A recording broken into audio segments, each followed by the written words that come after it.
in this episode, I have no idea what we're going to be talking about because Peter It's a surprise, kept it a complete secret. So I'm going to hand you off to See our what these premier secret hands.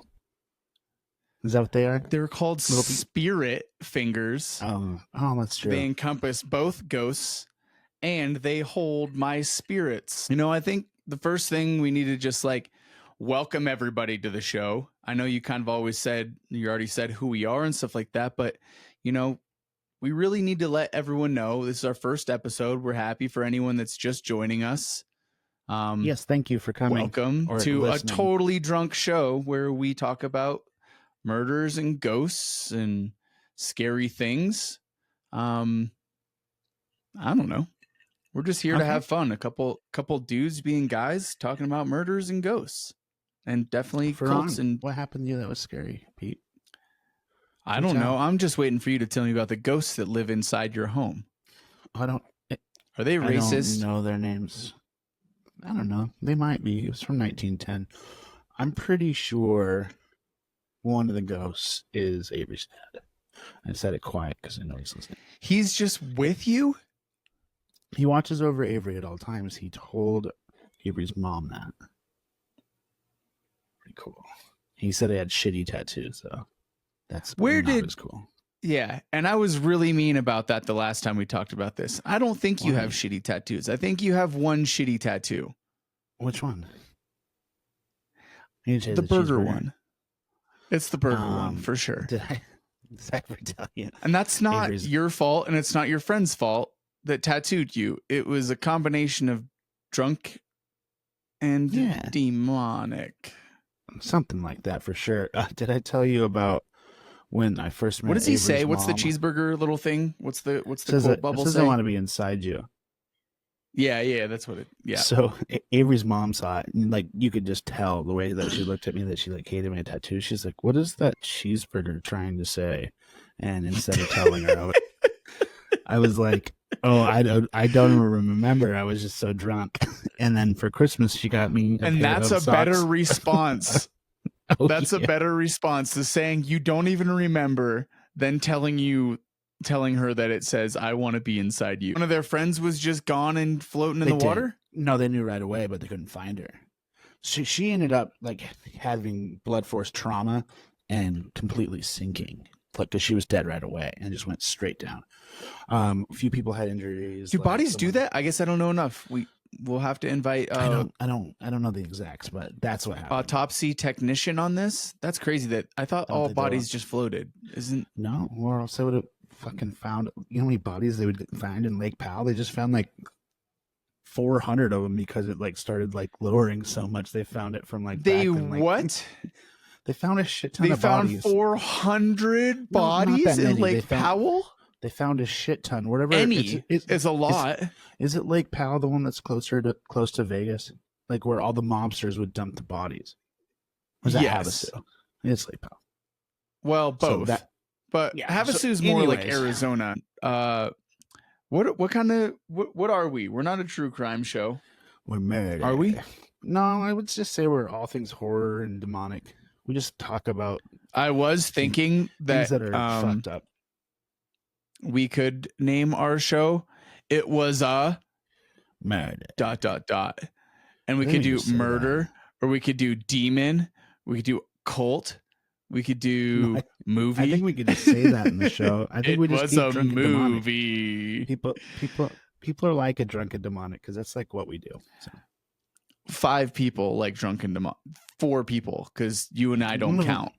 Yeah, one of them is Sunpies Bistro, the best dive bar in all of Yampa Street. Avery doesn't count either, so we're down to 3 people. We have Lisa. Shout out to Lisa. Thanks for being the first follower. That's all I know. Sunpies, and then Sean McFarland, first followers, dude. He's getting mentioned. Big ups. Excited about it. Either that or they saw us in dresses. And subscribe. Yeah, they probably saw us. These guys were into each other a little bit. Yep, I'm gonna listen to these guys talk about gay sex. What else is going on? Did you do anything spooky?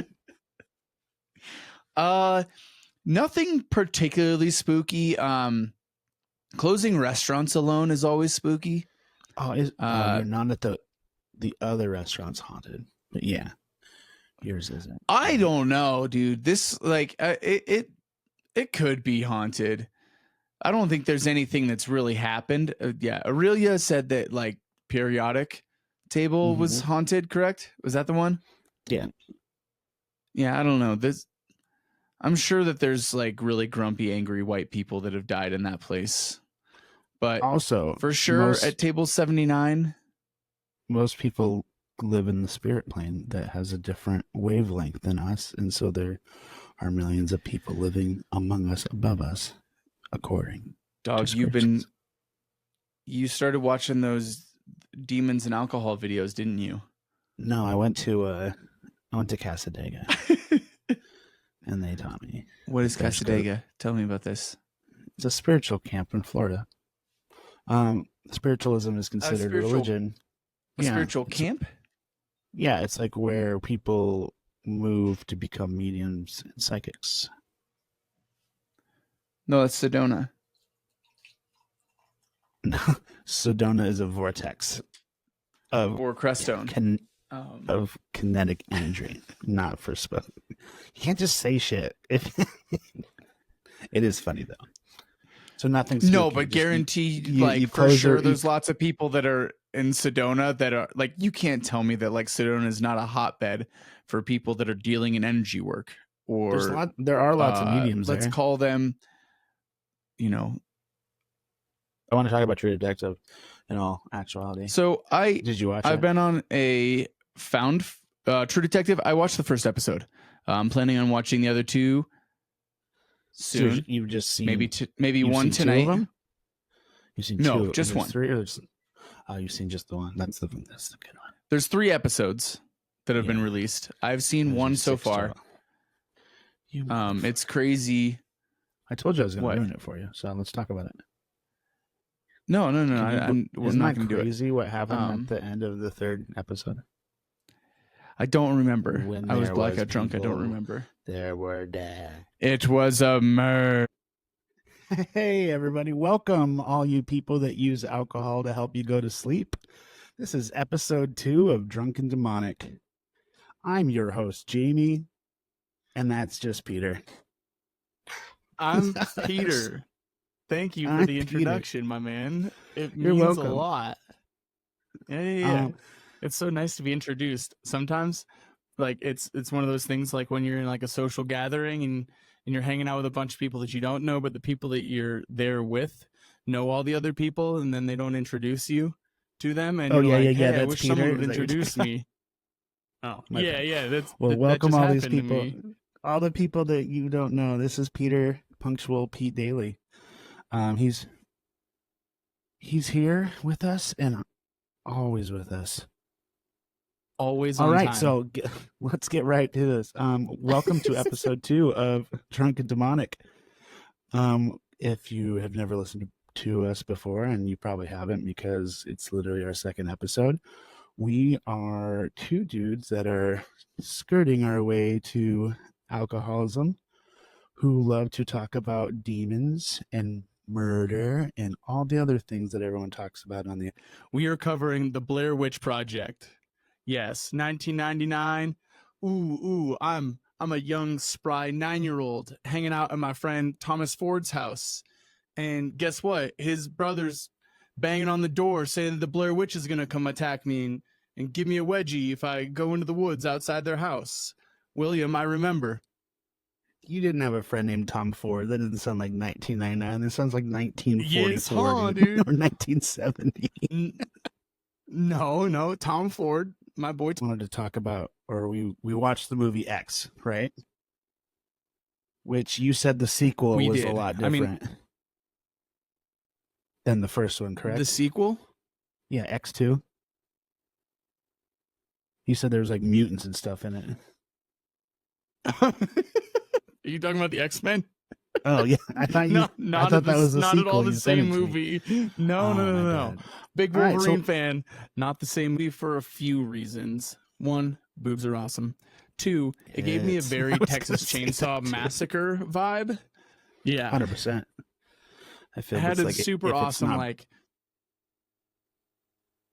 yeah, good throwback style. Had like some good retro film like aura around it, which I really liked. Really brought me back to like that first Texas Chainsaw Massacre and even the second one, which was also very good. I like both of those movies a lot. But yes, Pearl is the prequel, as you were saying, and that will be Mia Goth's, Okay. or not Mia Goth, the chick that was in X2. She's the main character. Or in X. She's the main character of X. She will be playing the gross booby lady from X. She'll be playing Pearl. Okay. Yeah. And then I found out that Mia Goth is dating Shia LaBeouf. Oh, okay. That's not surprising. She seems weird, so it seems fitting that she date a weirdo too.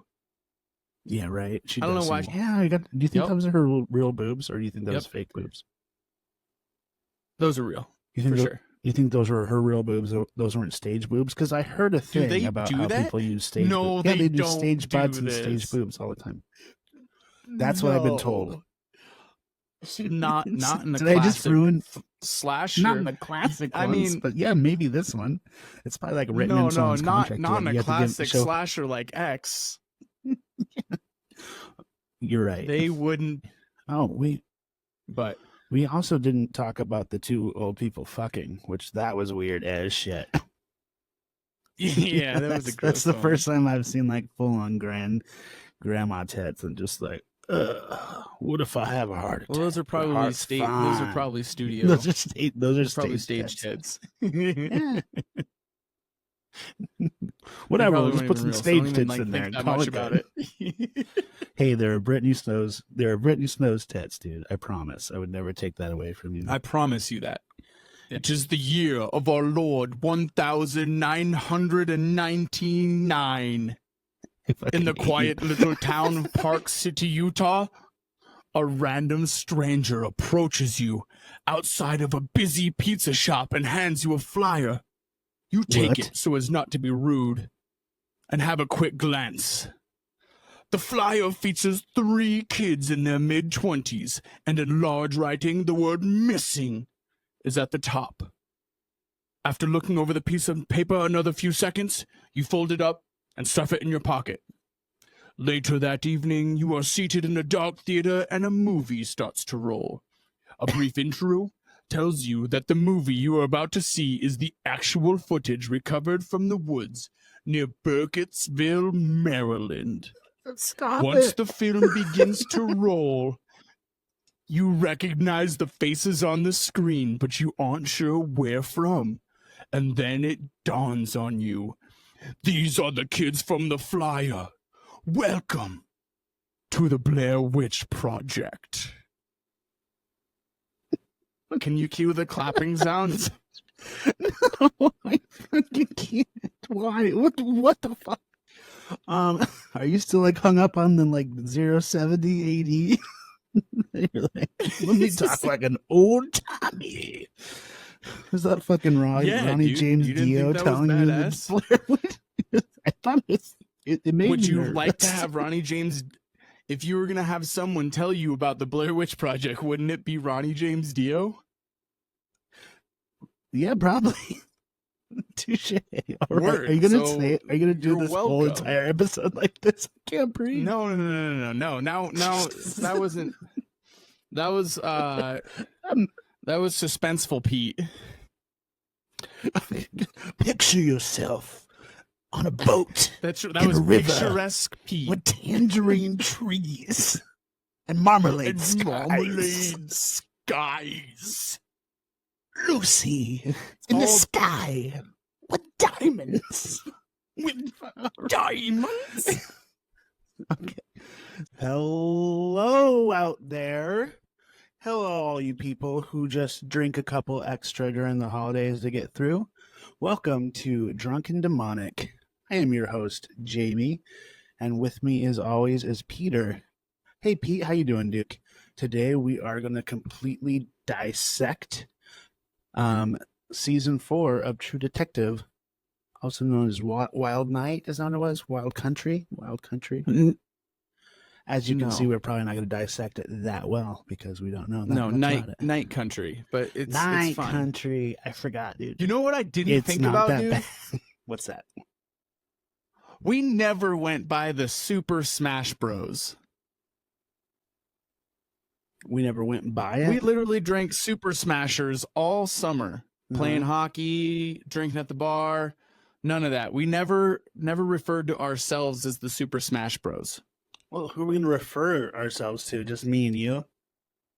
Oh, Because no, we're like drinking Super Smash just Bros. everyone. Avery said I can't have any Tequila? whiskey. She said I can't have any whiskey, so. You know me so Oh, you're grounded? You know me so well.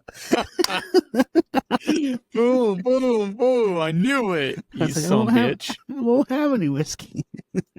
I'll have tequila. Jamie, who is your tequila sponsor for the evening? Deer tequila, dude. Casadores. I don't have the bottle. It's far away. Casadores. The official tequila of Deer's. Because there's a shit ton in Jerez. At least. I was like straight up felt like I was dying. And I think that I was as much of a trooper as I could have been through that whole experience. Because I when I get sick, I literally am like the biggest bitch. Like I literally like just want to crawl into a hole and like have no one touch me or bother me. And I just like want to like sleep for hours and hours. But man, I went and hung out with everyone and went to Gatlinburg. So and great, dude. I think the official term for it is the man flu. I'm not a doctor though, but that's I have fair. researched WebMD. But you got a PhD In that ass. No, nothing. I don't remember that. I don't know what you're talking about. It's a pretty huge dick, dude. No, dude. We talked about how small my wiener was last time. Leave everyone suspense. If you keep talking about a big wiener, You and I guys keep will talking just about have little to one, stay tuned. People, Next episode, my OnlyFans. dick reveal. I'm doing helicopters. I was hammered and I just sort of like reverted back to like college days when I would be like straight up actually hammered in class where we're like reviewing a book that we just read. And like all of a sudden I'm like, no, but dude, we need to analyze her character structure, dude. Like, what's her character arc? Was him repeating the same thing about you? I was drunk. I know, you're all good. You almost said Annabelle again. Cheers, Jennifer. Oh, I guess I'll drink this. Cheers. Hello, everyone, and welcome to Drunken Demonic, episode 4. With you, as always, is Ladies and gentlemen, the first unofficial sponsor of the evening, Jameson little tiny bottle of Jameson. Irish whiskey.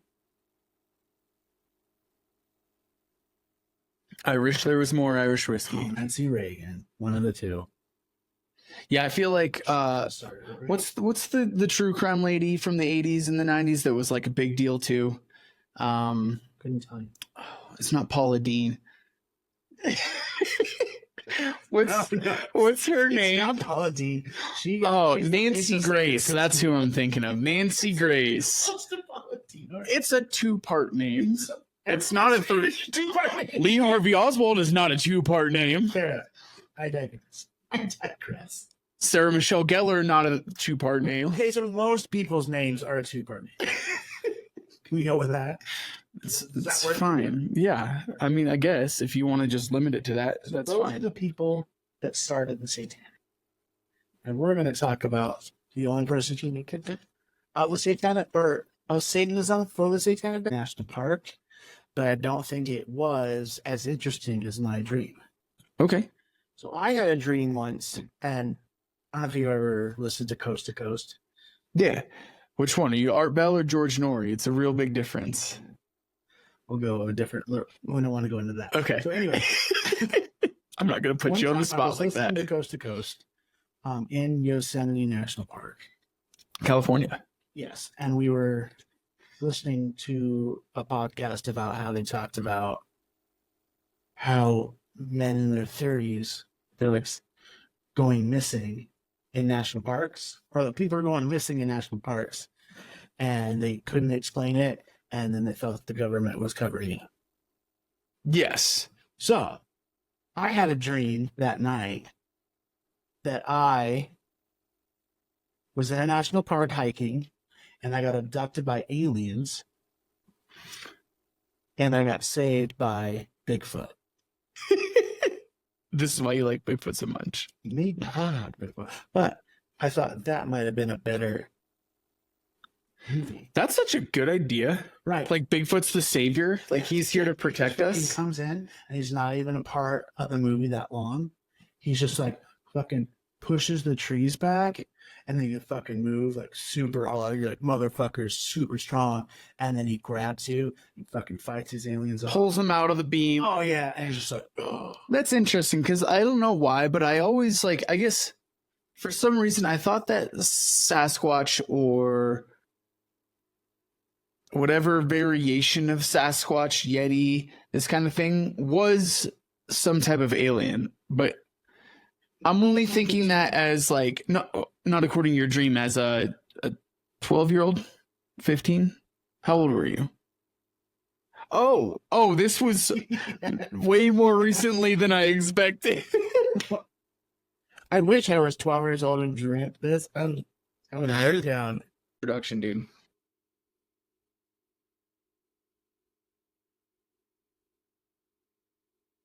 Oh, it's a spicy one.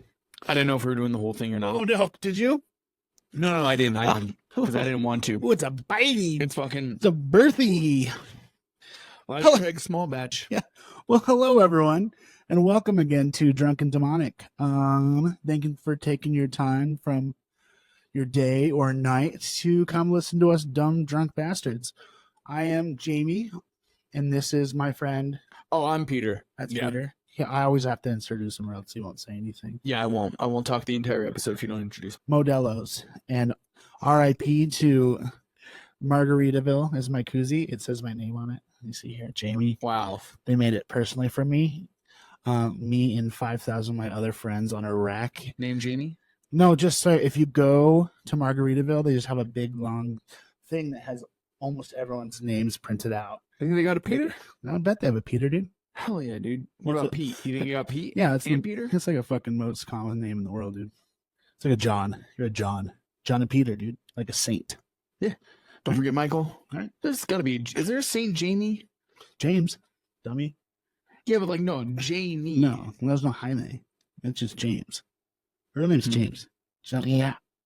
No, I knew that. Yeah, I know. So my dad is Peter Albert Daly, Okay. and I'm Peter Aaron Daly, and all of our mail Mm-hmm. is Peter A Daly, Uh-huh. and that's a big time. If you're not just gonna be the same, do you do the same middle name? I don't know what like the seconds and the thirds. Like, do you do the same middle name?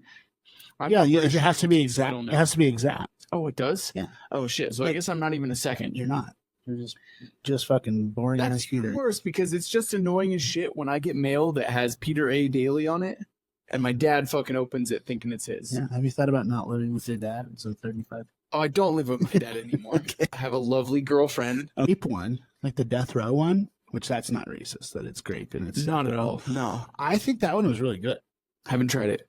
I just have tried. Honestly, these are the first Happy Dads I've ever had, and we have pineapple, we have cherry, we have watermelon, and we have a lemon lime. And for God's sake, the lemon lime might be the worst drink I've ever had in a can. Really? So, They don't serve Fernet in a can, so don't talk about my girlfriend not like that. I feel like, or Malort. Lord, it's rough. That's rough.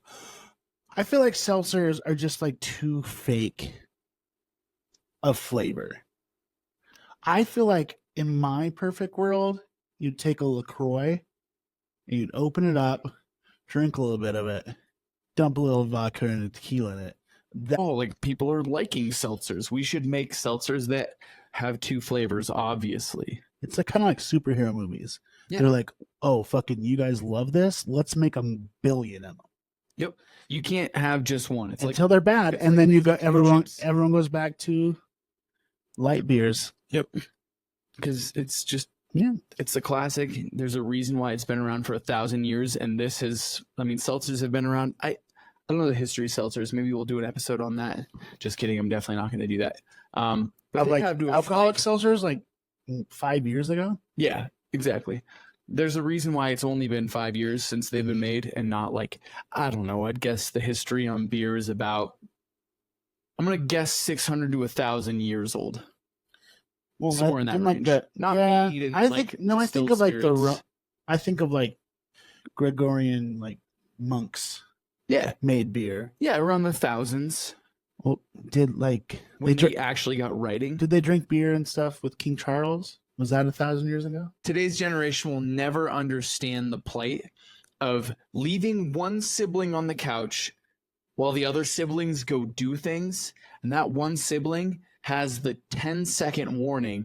Like, guys, the show's coming back on. Drops what they're fucking doing, and like, it is like a fucking madhouse getting back to the couch to watch the show or the movie or what. Have you noticed that they're making a shit ton of TV series of slasher? Has this made you mad? Yes, I'm mad. Why? Because I think it's just they're gonna ruin it. Like, why are they're making a Jason series called Crystal Lake? They're making a Pennywise series called Welcome to Derby, and they already have a Chucky series, which I don't know if you watched it. It's okay. He's running for fucking mayor or something like that. No, he's not. Is that real? No, because I've just seen snippets, but I haven't watched it. So someone tell me if it's actually good. And then I heard that they're doing a Halloween series too. So I can vouch for all of those, like except for the Chucky one. I did not know about the Chucky one, and it's interesting that it's already out. You're upset about this. Yes. I'm pumped about it, dude. Of course you're fucking pumped about it. You love it. We'll see. Maybe they're good. They don't have to be good. What it is that like the genre is getting breath. It's becoming like more and more popular. Like that? Is horror getting popular? Horror is growing, dude. I can tell you we're on the front side of this. We're only 10 years late on it, but we're on the front side. Well, I've been doing this my whole damn life. I know, watching it, yes, but we're talking about it. Oh, that's different. Point. Okay, so you're excited about I'm excited. I don't know what your social media feed looks like, but mine is fucking full of this Longlegs movie. Oh yeah, for sure. Is it like every other post is Longlegs? No. Almost everywhere I search, I see it at least 2 or 3 times a day. Dude, like everywhere from it ranging from like it's the greatest horror movie of this decade to like, oh, it's straight up the next Silence of the Lambs. Like I heard that people are puking. Phenomenal shit about this movie, and it's got me excited, but also if the marketing is this fucking heavy on the movie, I feel like I'm going to be let down. Yeah, like I was telling you earlier, that it reminds me of Smile, where where they just had people like in crowds being like, but that was cool as shit. I thought that was awesome, but then I thought this was going to be the best horror movie, and it was just another horror movie.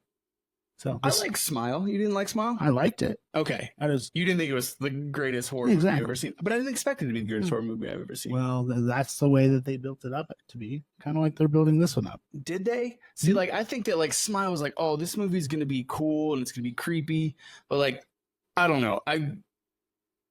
For some reason, I just keep getting, like, all of these people that are reviewing this movie. And it's, like, some video reviews, some, like, excerpt reviews of people, and like everyone is saying that this is straight up going to be the greatest horror movie I've ever seen, and I'm starting to think that it's actually going to be trash because they're marketing it so hard. Well, what did they do? They did it with Hereditary too. Yeah, but that movie was fucking badass. Yeah, it was. I think it's been a while since I've seen like legitimate hype this hard around a movie. That's a horror since last year. When they did it with Smile, and now they're I don't know. I think it was fine. It was just fine. Smile. I think the marketing behind Smile was awesome. Yes. It was super unconventional. You just had like people showing up for like sporting events, just like staring into the camera, fucking acting real weird. And I thought that was kick ass. I thought it was brilliant marketing. Yep, I liked it. Gonna top it. Yeah. So, yeah, going back to like like our Blair Witch series and shit like that. Like good, like off the beaten path type marketing that like creates some cool mystique around a movie. Awesome. This one is not that. It's just straight up traditional marketing, but with an insane budget on it. Yeah. Like, cause like that's not a huge budget. Like you buy a fucking isn't ticket. someone like some actual actors in it? Yeah, they're all actors, but I feel like it's someone with like a big name. Like, well, Nick Cage is in it. Nick Cage. Yeah, Nicolas Cage, and then the girl from It Follows. It's I don't know what that is. Yeah, something. Mia Goth. No, it's not Jared Goff's sister. It's not. That's a callback. Shout out to our longtime listeners of 2 months. Yep, big time. Micah Monroe. Yeah, you were way off. Yeah, I was talking to JD about this the other day, and he was like, "Oh, dude, yeah, she plays a really good part in this." I'm like, "How do you even know this?" Like, my guess is that he's already somehow seen it. He just doesn't want to spoil it. So there was one of our viewers had a bone to pick with you. With me? Yep. They think you're full of shit. Like I poop pretty regularly, so I'm not like totally full of shit. No, not like literally full of shit. They think the way that you're speaking on camera, you're full of shit. Okay. Is it you? It's not me. Are you not a viewer. Are you gonna name drop? No, I'm not gonna. The viewer is asked to be nameless. Okay. But so, would you like me to preference what I'm talking about?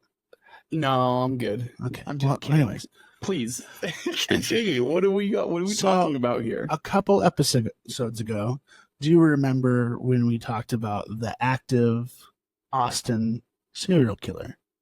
Yes. And then you brought up that you think it is the smiley face killers. Correct. This viewer thought you got that misconstrued with the happy face killers, which there's a whole documentary on that where that person was caught. So they were saying that you had your information incorrect about saying that this active serial killer in Austin could be part of this serial killer because that serial killer was already caught. And that when I stood up for you. Okay. And I said, he said the smiley face killer. I did. And then this person said, oh, I think this is the happy face killer I'm talking about. Which I didn't really have anything else to bring up because I've fucking heard of neither of these. I was wondering if you have heard of the happy face killer or care to elaborate. I honestly don't know. I have not heard of the happy face killing. I'm looking it up right now. Computer Club.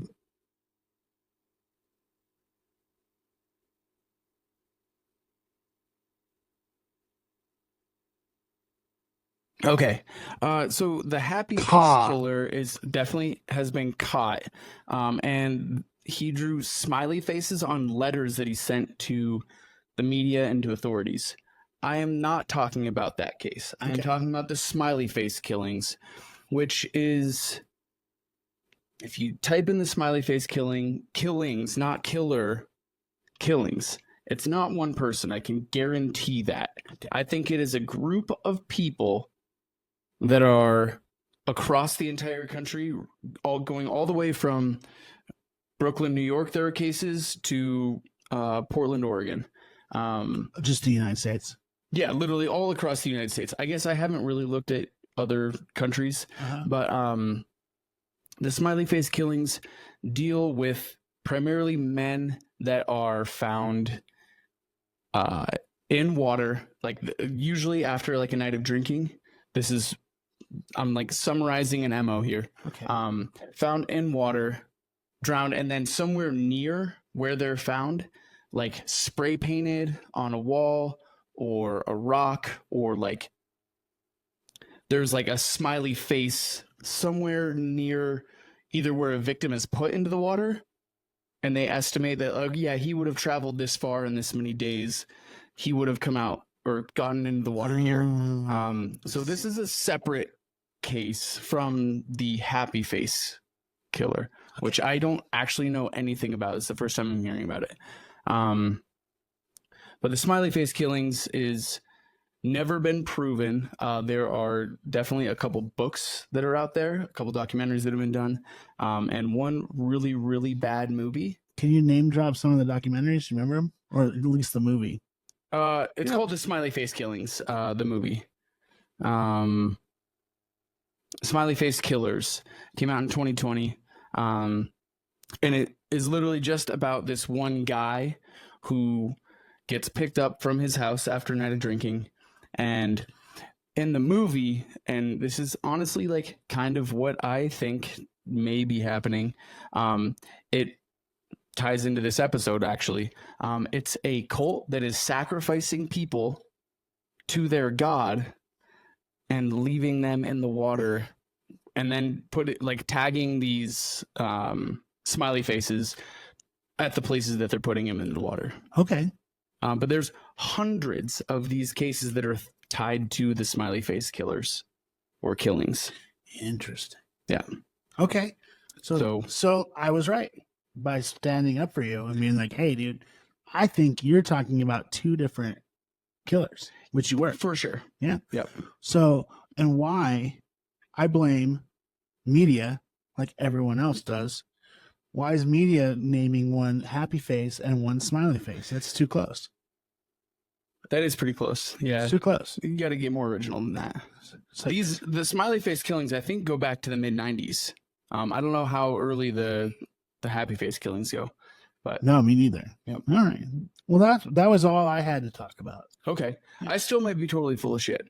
Don't trust anything we say Yeah, here. We're just mhm. a couple guys getting drunk and talking about dumb That's shit. true. So- That was more than I thought I poured. That was big. Sorry. Wow. All right, here we go. Well, hello, everyone who sneaks shots up at the bar while they're at a nice family lunch. Welcome to Drunken. I'm like the demon that hangs out in the attic, and it would go away if only someone took the time to go up and say, "Hey, let's burn that creepy doll that's been up there forever and free ourselves of all these like weird tappings and slammings that are going on through the night." That's kind of how I am. I'm like a forever guest. You can just get rid of me if you burn the dolls. If you burn the doll, you're not gonna get a good sequel. Well, I don't know what to tell you. Beer makes me sick because I'm a baby. You ever heard Tum Tum? Yeah, dude, I got bad tums. I got bad guts. Just sip whiskey, dude. What else do you have to do? Yeah. Would you say hypothetically a lawyer got a DUI and then they got sentenced to coach a hockey team because they used to be really good at hockey? Is that what you're suggesting? I would definitely take this completely hypothetical and not at all has ever been portrayed in any type of movie or Disney program because there's both. Oh, you figured out what I was named talking about. Gordon Bombay, dude. It's funny that they named both of his names after gins. So yeah, after you had a DUI, like obviously this drunk. I'm Gordon Bombay, dude. I I think- think we've finally figured out what we're gonna call the next section. It's What do we called call it? Hell on Earth, and it is where we talk about the weird, fucked up news involving horror or true crime or spooky, scary stuff that we love talking about. We're calling it Hell on Earth. Like scary stuff, or you meant scary? I meant scary. I said scary, but you He says you don't have to bring that up I like every to time. make fun of your impediment. Yeah, I know, but like we're actually live. I don't think it's true. So there's a kid that started a TikTok, and he talked about how in his small hometown at the restaurant that he worked at, they kept finding roadkill on the side of the road. Like crazy amount of roadkill in this small town where they said there's one road, and they found it sewed up, and then they opened it up, and then they found human remains, I know And the it- story. and then also animal remains. So I guess I could show you, like the guy said the name and stuff. Like, You find it on YouTube. TikTok's just banning everything because they're trying not to get fucking shut the fuck down right now. they are good. Don't be so angry, dude. What? It's not their fault. They're just from I China. can fucking swear, dude.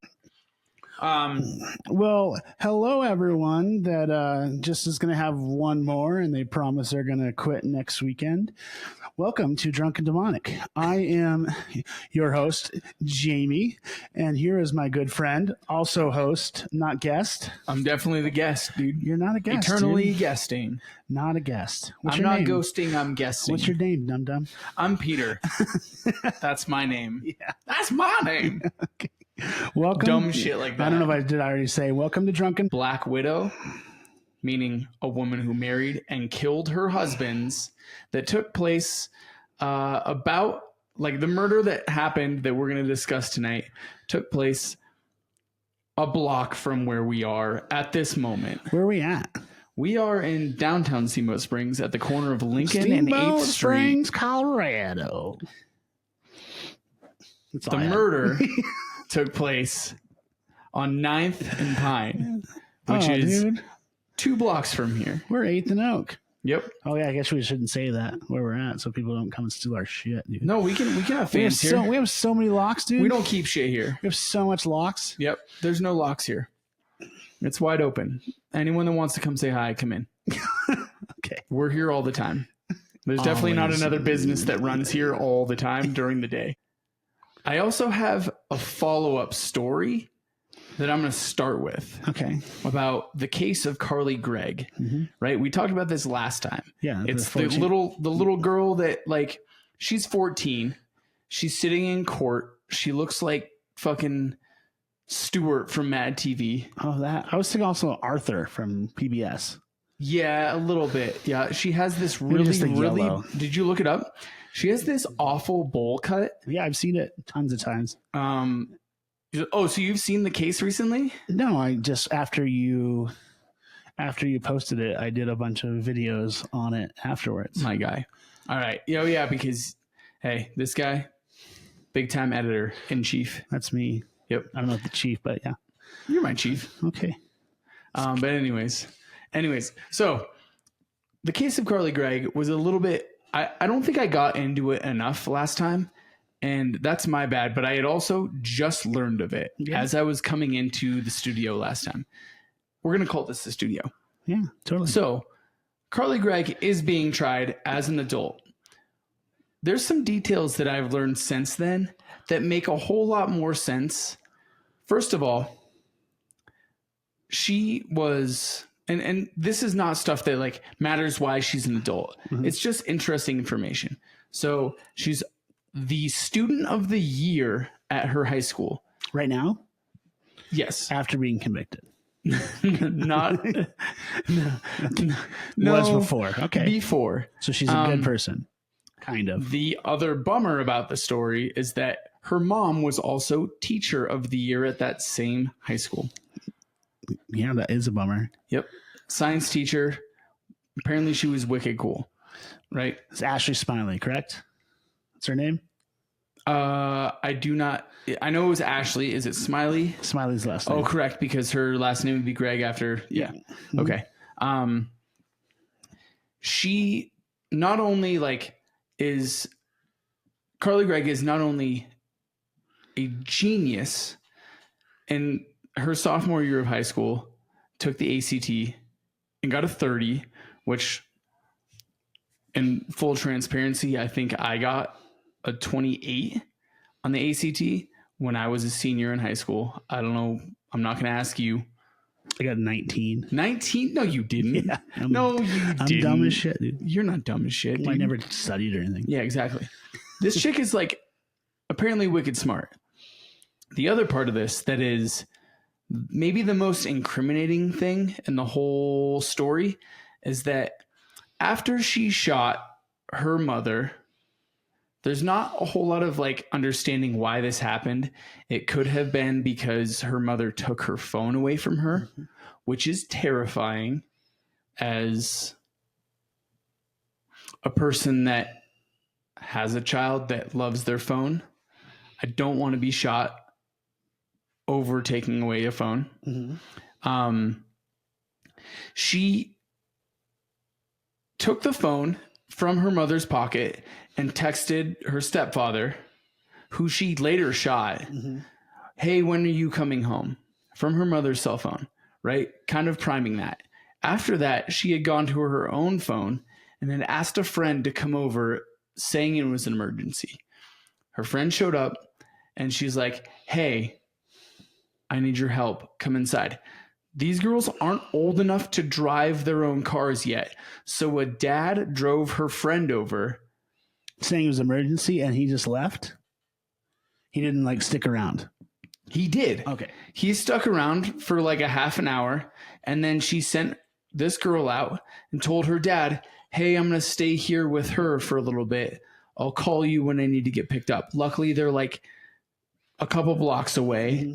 So it wasn't a huge deal for her to like either make her way back home or to come get picked up by her dad. Mm-hmm. But he brought her there, right? So she gets this girl inside the home, and this is all there's testimony to all of this. It's maybe the most damning evidence of the entire case, is that this girl claims that once inside, Carly says, hey, have you ever seen a dead body before? Like the movie Stand By Me. Proceeds to show her her dead mother, who she just murdered. And then she says, hang around, my stepdad's on his way. And the girl is outside of the house and hears 2 gunshots right after her stepdad pulls into the like condo that they own. So this other chick is like the verifying witness in all of this and is going to be traumatized for the rest of her life, because this crazy bitch who wears like a fucking ridiculous haircut. It's honestly, it's a bowl cut. You're really hung up about the bowl cut. So yeah, so this Dude, girl they like made this chick look insanely dumb. and she's not. She's not. She's a fucking genius. And they have gone out of that smart. Right. So the biggest things are we have evidence now, not just from the scene that Carly did it, but also we have eyewitness testimony from this other girl who has said that she was invited over by Carly, shown that she killed her own mom and was like, hang out for a minute. I'm also going to kill my stepdad. This girl was apparently terrified. I don't know what her legal ramifications are going to be, but I'm sure she's that still not convicted, correct? No, the trial is 100% ongoing at this point. She, as of today, was ruled fit to stand trial. And no that shit. was, well, the whole argument that the defense was trying to make, which she needed a better lawyer if she was trying to make this argument, because so far she has had multiple filings about her mental health. And the lawyers were like, hey, she is mentally unstable and should not be able to stand trial for these crimes. And as a not even like, she's still considered an adolescent in Mississippi at the time of the murders, would be able to be recognized as an adolescent, not even a teen. And for whatever reason, her lawyers can't find someone that will validate that she is mentally unstable. Yeah. So probably because she's not. She's not. She's a narcissist, and that's like where it kind of like ends. Ooh. So It's a good segue into what we're going to be talking about later. Yeah. Our character tonight that we're going to talk about is, I think, maybe the most narcissistic person we've ever talked about. Oh, cool. I'd say so. Yeah, for sure. We've only done like 2 true crime episodes. Yeah. So 3 if you count Paul Ingram. Oh, Yeah. Yeah, we did have some interesting things with like Erica and Julie, but For sure. this is a whole different level Oh, for sure. of narcissism where I'm like you're excited to start murdering it. parents. I keep trying to look it up and see in the day-to-day as well. So Yeah, it's a fascinating case. So far, the information that I've been able to find is the only way that she is getting out of this is pleading a mental health plea. Yeah, you literally have a eyewitness proving that she did it. Well, and also the only reason the cops were even called and came to investigate was because she attempted murder on her stepfather, and she missed his face and shot him in the shoulder, and he pretended he was dead. And then when she left the house with her friend, he called the cops. And it's just crazy to think that there's any reason why she should get out of jail. But like, there's also like, it's a really weird situation because like, chick's 14 when she committed these crimes. Yeah. And maybe isn't even that mentally mature or physically mature. And are we going to sentence that person to life in prison for that? Yes. She murdered her mom. Her brain's not even close to developing. Seems like it. Yeah. I think that it's really interesting to like even just consider the possibility of like how do we handle those things though? Like, does that person just get thrown away and locked away forever? That's a tough call. Like, how does that's what the judges are saying. How does saying, she prove? Nope. Like, how does she prove that she's not going to do it again? Like, it's an eye for an eye kind of thing. Like, innocent until proven guilty. Yep. And that's where like the biggest the biggest thing of this case is that her defense is claiming that they're trying to get her at least minimum sentencing by claiming that she suffers from some type of a psychological disorder. Mm-hmm. And for whatever reason, they like can't get their shit together to find someone to corroborate the evidence. Yeah. They have been given multiple opportunities to like bring in experts to say yes. Cause like it's documented. She has had like diagnosed disorders, and they can't find anyone. Or it can just be a lame ass podcast that drinks a bunch and talks about aliens. I need my seconds to get ready too, instead of you just fucking slamming shit. I'm every in the 2 fucking seconds. zone right now, dude. You're annoying as piss. Cheers. All right. With that being said, welcome to Drunken Demonic.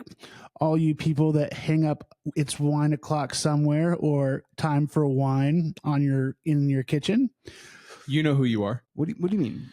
Why? Why did I bother you? Tell me why. I just said, hey, do you think we should do an alien? You wanted podcast? to do an alien story. And you know what? I'm sorry. I love an alien story. I'm sorry I kind of bothered you. You didn't bother me about it, but you were like, hey, we should do an alien story. And my biggest thing with alien stories is they are incredibly difficult to follow. Because they're made up. Is that what you're saying? I did not say that. The aliens aren't real? I didn't say that. I actually am a firm believer in aliens. It's just that the things that happen during alien stories are so outlandish that it's quite difficult to like know what happens when. So anyways, we are covering by far my favorite story that I've ever heard about aliens. Really? Where a bunch of hillbillies grabbed a bunch of guns and shot the fuck out of a forest where these aliens were coming from. That's the brief overview. Love it. Of the entire story. All right. Well, I think that sounds pretty fun. It's badass. Coming from Wyoming, I'm pretty sure I would really love to shoot some aliens. I get some good points. I could become more of a hillbilly or a cowboy. Okay, question. Yes. If you shoot an alien and you kill it, yep. You put the head up on the wall? Yeah. Yeah. Right next to the elk? How do you get someone to taxidermy it? I also don't have an elk on. Do you have to go to the government to taxidermy an alien? No, you have to go to the taxidermist. You can just go to a taxidermist with an alien and be like, oh, I don't give a fuck. I don't think so. Right? No. Exactly. You have to go to the government and okay it. Sure. I'm just saying, I don't know the protocol on any of this. I'll be honest with you. I don't think there is a protocol. I think this is a first case scenario. All right. Well, then here we are. Yeah. Drunken Demonic is asking for some standard protocol for if you know anyone or you are a taxidermist, can you please tell us if you would stuff an alien head for us and mount it next to an elk? get in the chat. Let us know Up in the chat. the best way to properly preserve an alien head, put it on a mantelpiece right above the fireplace, and not have it melt. We also don't want it to shrink because those heads are massive, and we don't want it to get any smaller. We want the necks tiny and the heads big. Absolutely. Yep. I think that's so. Last week you brought up the Diddy controversy, I did.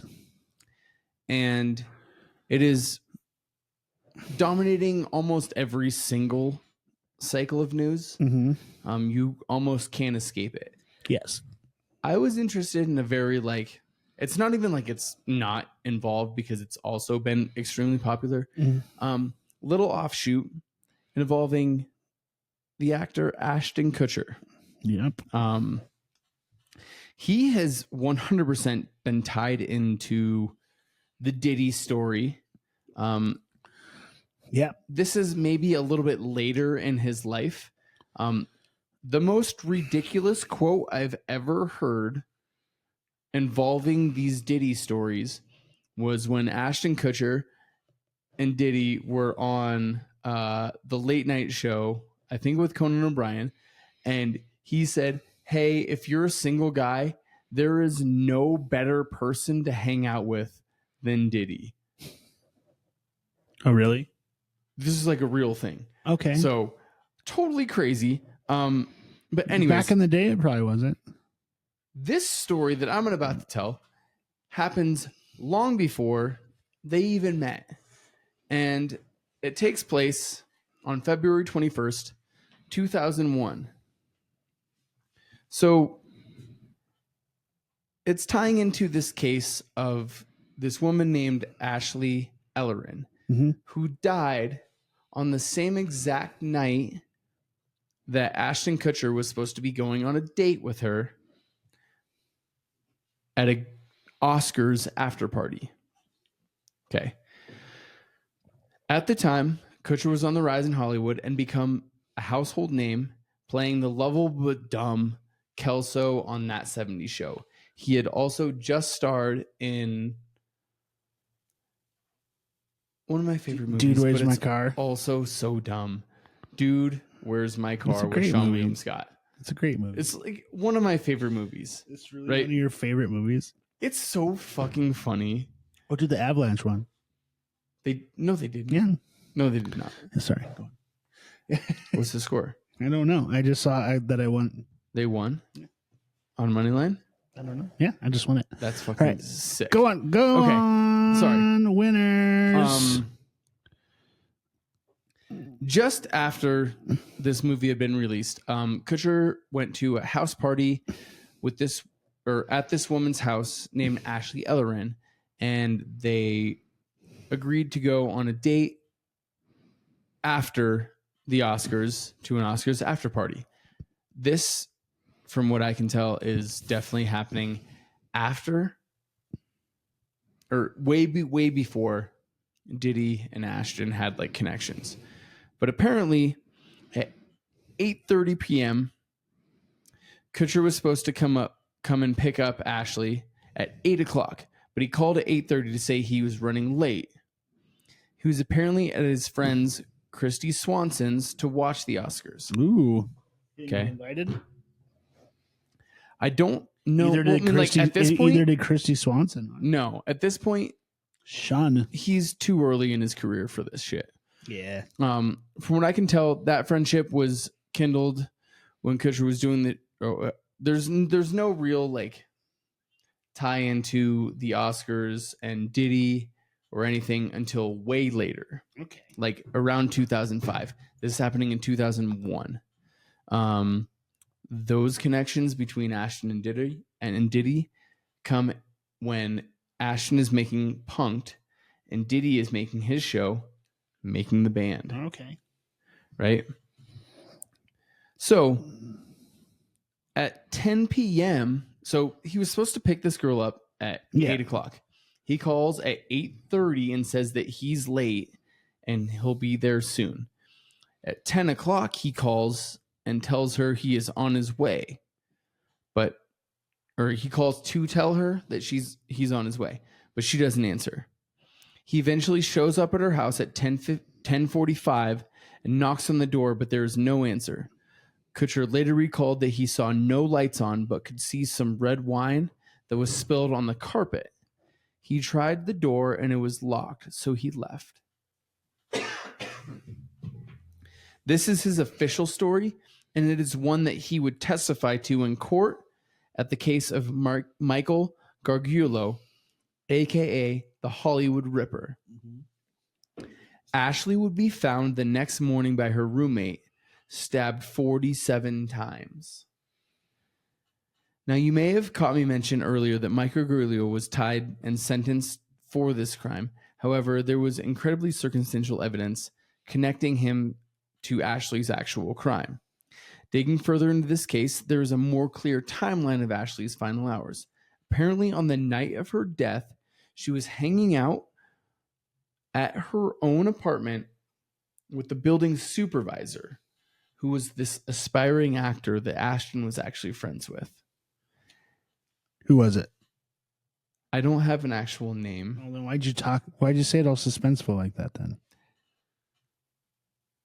I don't know, because he's. I mean, I have a name. I didn't include it because I'm not trying to lump him into some crazy. Oh, so you have an actual name? I do know what the name is, but okay, it's not none of importance. Okay, it's not really super important. Until when? It's just interesting that so. Ashley was at her house when Ashton was called, or when Ashton called her. And she was hanging out and also was routinely having sex with her building supervisor, this younger aspiring actor kind of guy who was friends with Ashton Kutcher. Another interesting part of the case was that Ashton called the police the morning that her body was found and claimed that they would find his fingerprints on the door to Ashley's apartment because he had tried to get in. At 10:40. At 10:40. Yes.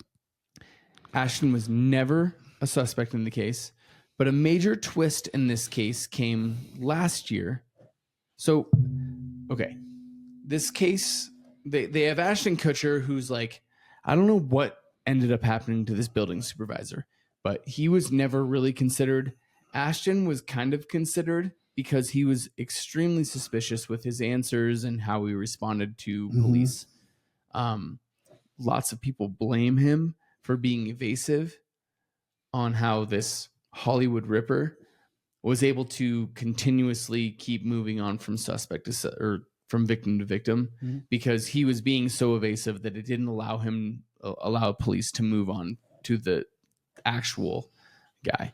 But anyways, a major twist in the case came just last year in 2023 when Kutcher and his wife, Mila Kunis, both wrote letters of reference about their former co-star and friend, Danny Masterson, after he was found guilty of brutal sexual assault of his then-girlfriend, Christy Bixter. After Christy had heard that Kutcher had written this letter about defending Danny, she posted to her Instagram a message that read, "Dear Ashton, I know the secrets your role model keeps for you, ones that would end you. Did you forget I was there? You were on speakerphone the night you called Danny on February 21st, 2001. I hear everything. I heard the plan, and in my opinion, you're just as sick as your mentor." And so previous interviews and in this write-up, Ashton has referred to Danny Masterson as his mentor, and how he kept him away from being this narcissistic asshole that took over Hollywood, which he definitely turned into.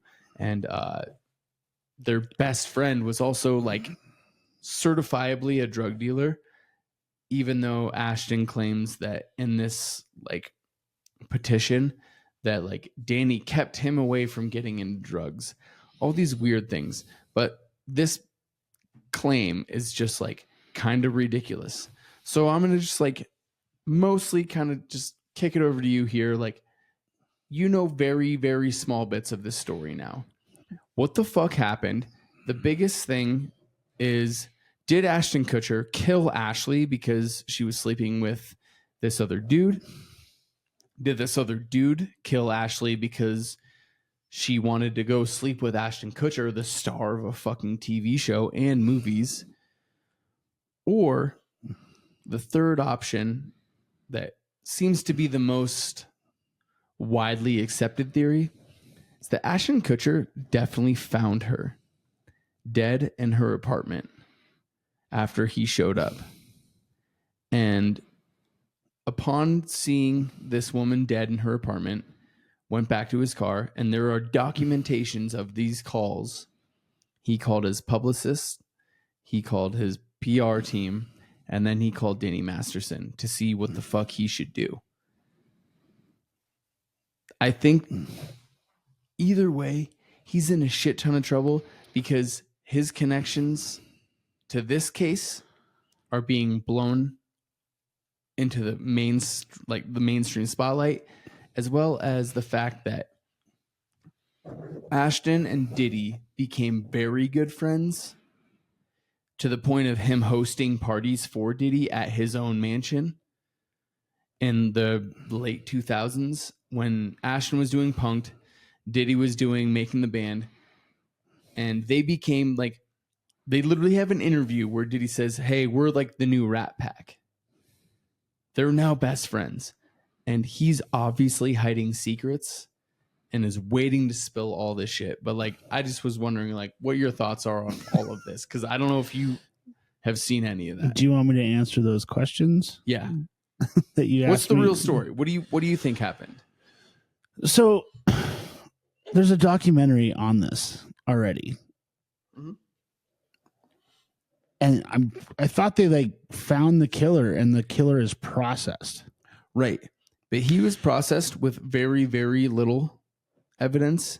And a lot of it was incredibly circumstantial. What was the circumstantial evidence? He was living within a 1.5 mile radius of Yeah, that's not very good.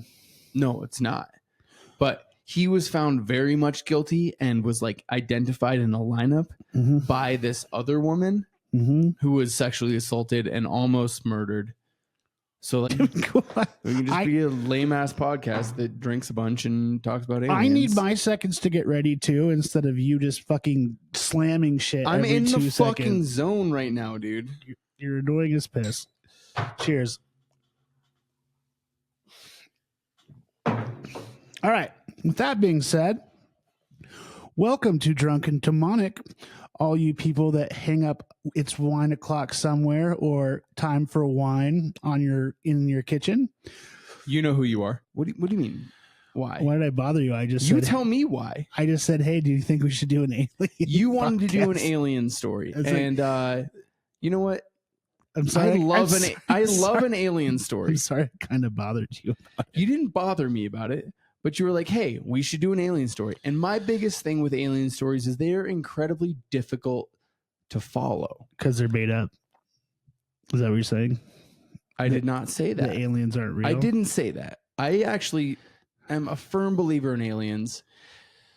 It's just that the things that happen during alien stories are so outlandish that it's quite difficult to like know what happens when.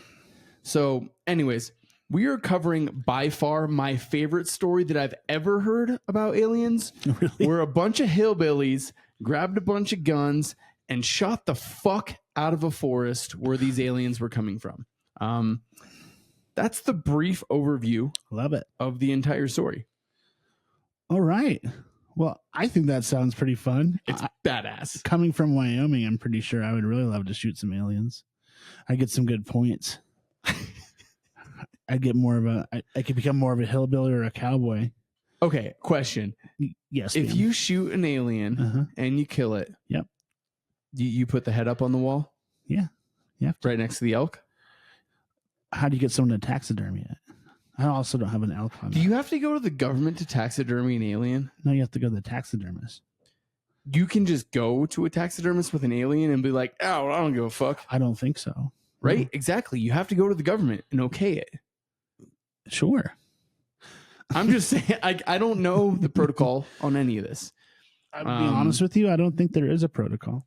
I think this is a first case scenario. All right. Well, then here we are. Yeah. Drunken Demonic is asking for some standard protocol. For So if you know anyone or you are a taxidermist, can you please tell us if you would stuff an alien head for us and mount it next to an elk? Get in the chat. Let us know Up in the chat. the best way to properly preserve an alien head, put it on a mantelpiece right above the fireplace, and not have it melt. We also don't want it to shrink because those heads are massive, and we don't want it to get any smaller. We want the necks tiny and the heads big. Absolutely. Yep. I think that's important. So last week you brought up the Diddy controversy. I did. And it is dominating almost every single cycle of news. Mm-hmm. You almost can't escape it. Yes. I was interested in a very it's not even like it's not involved because it's also been extremely popular. Mm-hmm. Little offshoot involving the actor Ashton Kutcher. Yep. He has 100% been tied into the Diddy story. Yeah. This is maybe a little bit later in his life. The most ridiculous quote I've ever heard involving these Diddy stories was when Ashton Kutcher and Diddy were on the late night show, I think with Conan O'Brien, and he said, hey, if you're a single guy, there is no better person to hang out with than Diddy. Oh, really? This is like a real thing. Okay. So totally crazy. But anyways, back in the day, it probably wasn't. This story that I'm about to tell happens long before they even met.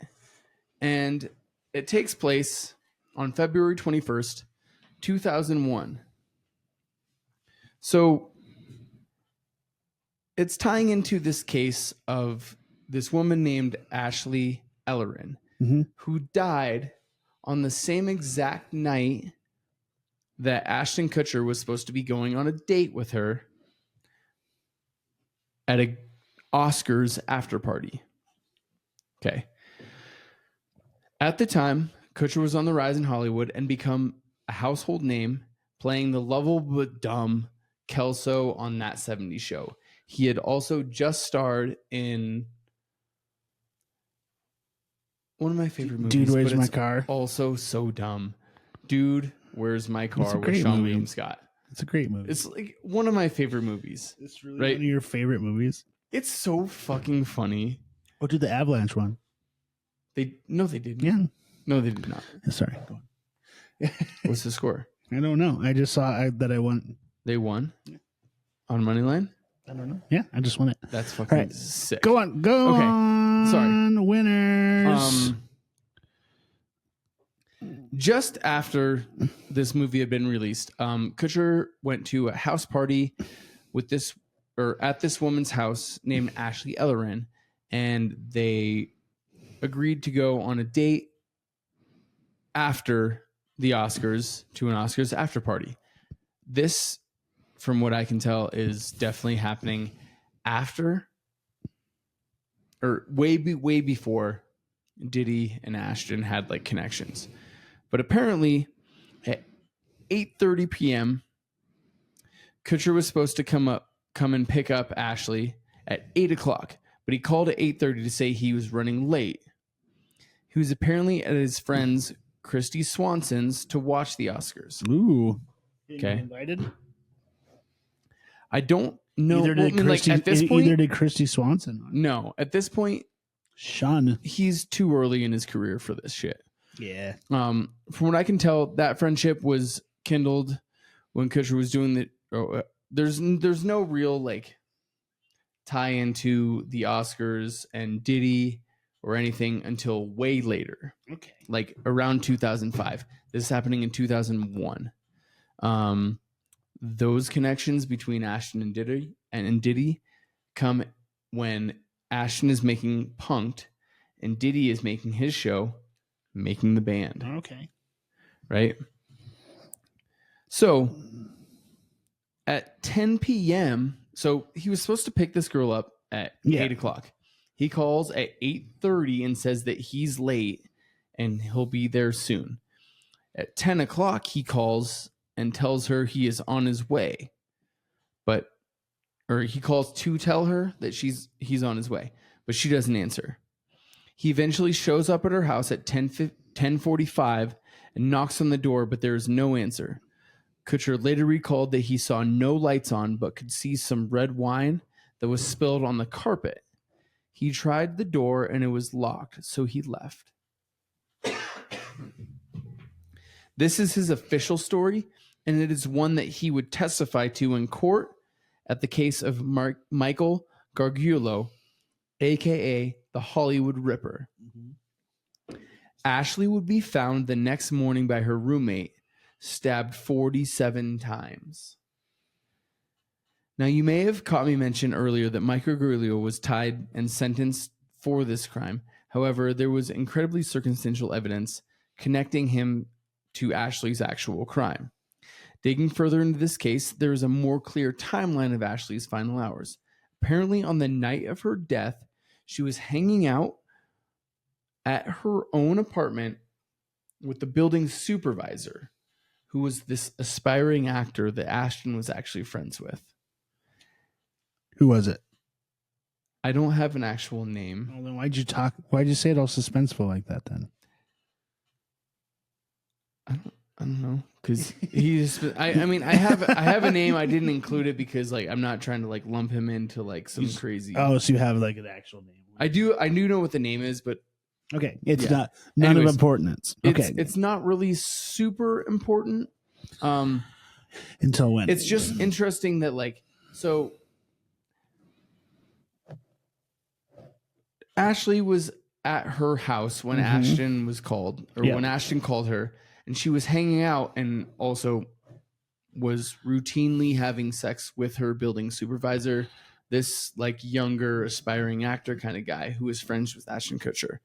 Another interesting part of the case was that Ashton called the police the morning that her body was found and claimed that they would find his fingerprints on the door to Ashley's apartment because he had tried to get in at 10:40.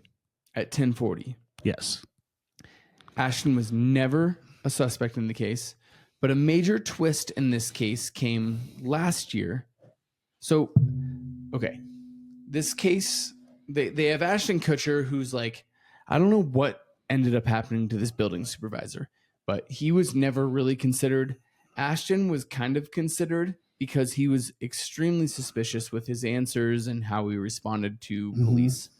Lots of people blame him for being evasive on how this Hollywood Ripper was able to continuously keep moving on from suspect to or from victim to victim because he was being so evasive that it didn't allow police to move on to the actual guy. But anyways, a major twist in the case came just last year in 2023 when Kutcher and his wife, Mila Kunis, both wrote letters of reference about their former co-star and friend, Danny Masterson, after he was found guilty of brutal sexual assault of his then-girlfriend, Christy Bixter. After Christy had heard that Kutcher had written this letter about defending Danny, she posted to her Instagram a message that read, "Dear Ashton, I know the secrets your role model keeps for you, ones that would end you. Did you forget I was there? You were on speakerphone the night you called Danny on February 21st, 2001. I hear everything. I heard the plan, and in my opinion, you're just as sick as your mentor, And so like previous interviews and in this like write-up, Ashton has referred to Danny Masterson as like his mentor, and like how like he kept him away from being like this narcissistic asshole that took over Hollywood, which he definitely turned into. And their best friend was also like certifiably a drug dealer, even though Ashton claims that in this like petition that like Danny kept him away from getting into drugs, all these weird things. But this claim is just like kind of ridiculous. So I'm going to just like mostly kind of just kick it over to you here. Like, you know, very, very small bits of this story now. What the fuck happened? The biggest thing is, did Ashton Kutcher kill Ashley because she was sleeping with this other dude? Did this other dude kill Ashley because she wanted to go sleep with Ashton Kutcher, the star of a fucking TV show and movies? Or the third option that seems to be the most widely accepted theory is that Ashton Kutcher definitely found her dead in her apartment after he showed up. And upon seeing this woman dead in her apartment, went back to his car, and there are documentations of these calls. He called his publicist, he called his PR team, and then he called Danny Masterson to see what the fuck he should do. I think either way, he's in a shit ton of trouble because his connections to this case are being blown into the mainstream spotlight, as well as the fact that Ashton and Diddy became very good friends to the point of him hosting parties for Diddy at his own mansion in the late 2000s when Ashton was doing Punk'd, Diddy was doing Making the Band, and they became like, they literally have an interview where Diddy says, "Hey, we're like the new Rat Pack." They're now best friends, and he's obviously hiding secrets and is waiting to spill all this shit. But like, I just was wondering like what your thoughts are on all of this, because I don't know if you have seen any of that. Do you want me to answer those questions? Yeah. That you asked. What's the real story? What do you think happened? So there's a documentary on this already. Mm-hmm. And I thought they like found the killer and the killer is processed. Right. But he was processed with very, very little evidence, and a lot of it was incredibly circumstantial. What was the circumstantial evidence? He was living within a 1.5-mile radius of Yeah, that's not very good. No, it's not. But he was found very much guilty and was like identified in a lineup by this other woman who was sexually assaulted and almost murdered. So like, hello, everyone who said they weren't going to be drinking for November and then the election happened. My name's Jamie. And I'm Peter. And this is another beautiful, wonderful episode of Drunk and Demonic. Oh, I didn't know you were going to say that. I'm sorry. We're going to harmonize it. My bad. Drunk and Demonic. See, great. I think that we can't go any further in this episode without like saying a little bit about the most important story of the week. Have you heard about Peanut the squirrel? I found out this morning. Peanut the squirrel, man. It's devastating. So for those, okay, so you have heard the story. I'm going to go into it and tell just a little bit about it. There is this man. His name is Mark Longo. He lives in upstate New York, and he has had a pet squirrel living with him for 7 years now. He has a raccoon too, right? He does have a raccoon named Fred. Or he did. Sorry. You kind of spoiled it, but we're going to get into it. All right. We'll cut it out. Well, no, we're fine. Okay. I think everyone kind of knows where the story is going. But anyways, so Mark Longo and his best friend, Peanut the squirrel, have lived together for 7 years, and they have about, I think it was like 500,000 or 1 million followers on TikTok and Instagram and stuff like that. I looked up Instagram today. It was 643,000. Okay, so he's definitely gotten a bump since this has all come out too. So I'm going to call it 500,000. Okay. Right? 500,000. Damn near. Yep, damn near. So anyways, so this guy, Mark, has had this squirrel. He has brought on a couple other animals. He also has some land, so he has brought on horses. Mm-hmm. And anyways, someone calls in. Just horses. Well, he has horses. He has a raccoon. I don't know what other animals he has. That's all I knew too. Okay. But anyways, so him and Peanut go back 7 years. Peanut, he found on the side of the road after his mom had been hit by a car. Mm-hmm. He took the squirrel home with him because the Peanut was also injured in this, apparently. Yes. Okay. And he nursed it back to health. Apparently he had a broken leg. And Mark actually went and released it back into the forest, like out, like just behind his house. Yeah. It came back like 2 weeks later, missing like a chunk of his ear, which is why you can tell that it's him in all these videos, because he's missing a little chunk of his ear. So anyways, at this point, Mark is like, all right, this baby squirrel at this point doesn't know how to exist in nature. I think I'm just going to adopt it. What a gentleman. He seems like a pretty cool guy. Yeah. So anyways, An all right dude. cut to 7 years later, someone calls and the Department of Environmental Conservation Mm-hmm. shows up at his door, but it's not just them. There It's the are feds. 10 officers that show up at his house. They detain him and his wife, and they make them wait outside their home for 5 hours while they search the entire home.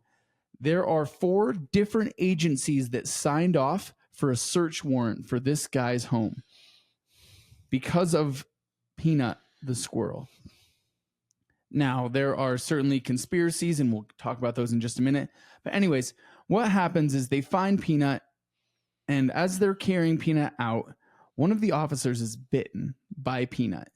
Yeah, no shit. He's Yeah. scared. Peanut's scared. They're hauling him out of the house. He's a little tiny squirrel, and he bites one of the officers.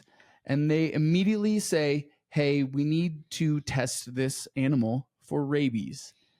This is the craziest part of this whole thing. They do not have a test for live animals for rabies. So they have to kill Peanut to test for rabies to see if this officer now has contracted rabies. And we pray and we pray and we pray every day, every day. So by the end of this day, where this entire, it's literally an actual raid. There are federal agencies that show up along with like these environmental conservatory groups. Mm-hmm. And they take both a raccoon from his home, who was actually pretty new to his house, as well as Peanut, who has been there for a long time. And they think that either the neighbors or one of the 500,000 followers on Instagram and TikTok reported him for not having this animal, who's a wild animal, and you're not allowed to have wild animals without a registration. Neither of these animals were registered. But anyways, It's a fucking beside the squirrel, point. dude. Chill. they kill both of these animals. I think they wanted to say they enthused them. That way they feel better. Euthanized. They were Or euthanized. They were, they but they fe- were killed. They they feel killed better. them. They feel better about saying. I get it, but yeah. they killed the animals. Mm-hmm. There was no reason for this. No, Right? not at all. So, anyways, there's a lot of speculation on like what the reasons for all of this was. And not only did it tie into the election, and it became like a rallying cry for the MAGA crowd on government overreach, which like 100% this is government overreach. They came in and took like a pretty like happy dude with an indoor squirrel. You see the video of this dude? It's awesome. When he's being interviewed and he's literally crying, telling the story of how him and his wife have been held outside their home for 5 hours while they search through the whole house. They're also questioning his wife on her citizenship because she's apparently like Norwegian or something like that. I can't remember, but she's not from the US. So there's this part of it that maybe is like, why are these people doing this?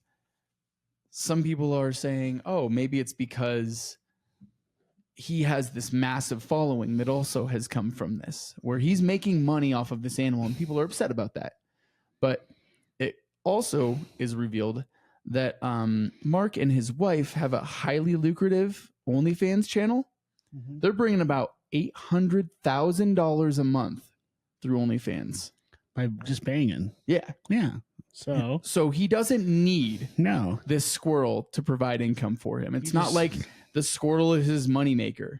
I don't know what he would make from 500,000 followers on Instagram and TikTok, but I guarantee you it's not $800,000. No. So they're doing just fine on their own. So it seems strange that like people can complain about, maybe he's like using the animal for some monetary type stuff, but that's not really what was happening. No, so for 7 years would hold onto a squirrel for 7 years. Out, dude. The videos are so cute. He's like, he split little waffles. Like he had like, I love how he does this, and it jumps off like the fridge at him, jumps off the counters. It seems like a pretty wholesome story until the government shows up and straight up kills this animal, and I don't love that. So apparently this is. MAGA people were pissed. I feel was everyone pissed? Well, everyone's pissed for the most part. There's a couple people that are like, well, he should have had it registered, but like, and that's not wrong. But you're kind of missing the point on like, dude, it was just a guy who had, honestly, he found this squirrel and tried to release it. It didn't do well in the wild. So he brought it back home and he was just hanging out with the squirrel.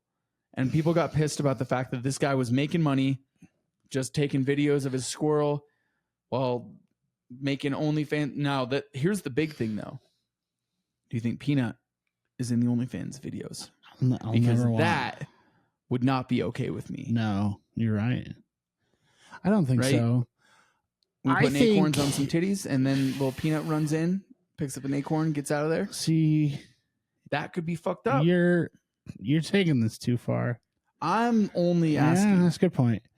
No, I think a dude found a squirrel. I also am only asking because the name of the OnlyFans channel is Peanut's Daddy. Oh, maybe.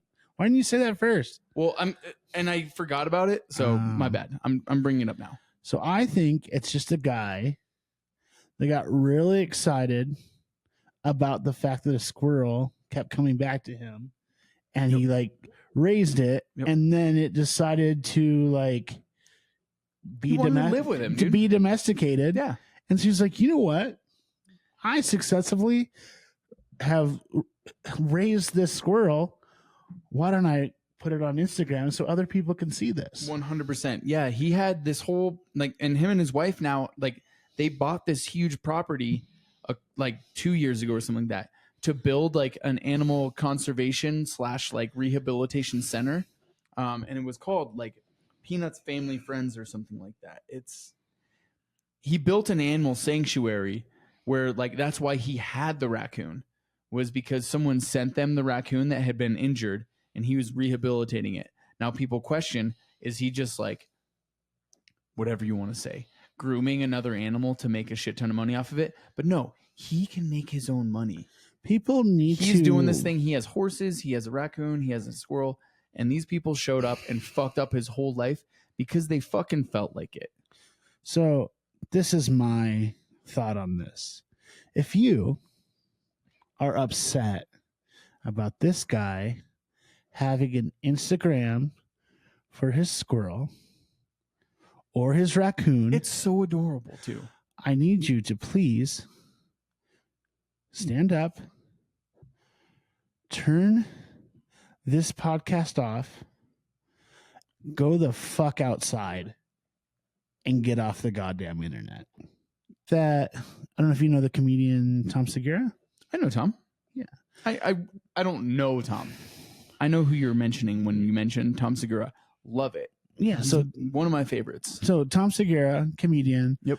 in the circle with Rogan, Kill Tony, Bert Kreischer. Yep. Two successful podcasts. Do they have a network? I'm surprised that it's they're called not. Your Mom's House. Yeah, but no, I'm surprised that they're not under the Rogan umbrella, right? No, Rogan does his own thing. He just fucking wants to do that. That and that's seems it. so crazy. I would have if I was Joe Rogan, I would take all of my good friends and I would put them all on my network and make so much fucking money producing their shows. Well, that's what Tom Segura does. Oh, okay. He produces like 6 or 7. I farted. I'm sorry. It's okay. It's So- really bad. I saw your look Yeah, immediately. it's okay. So Joe Rogan doesn't want to do that. He just wants to record. No, and he Joe wants to do people, his thing. and that's it. Yep. So Tom Segura does that. He has a lot of other podcasts. So yeah, there's this big world of all these comedians, if you're familiar with them. So Yep. if you've ever listened to Your Mom's House, they have this running joke about Garth Brooks. Yes. And it's You son of actually a bitch. that's got to where Garth Brooks has actually blocked all comments from anyone on his videos because the troll army that follows Tom Segura is out of control. well, so they made one joke on their podcast about how they thought Garth Brooks is a serial killer, and they said, "Where are the bodies, G?" And they made this joke about it, and for years, I'd say maybe 4 or 5 years, Yep. like people just comment on Garth Brooks's Where the bodies? everything. These families need answers. Just like calling Garth Brooks a serial killer. This is not the thickening of the story.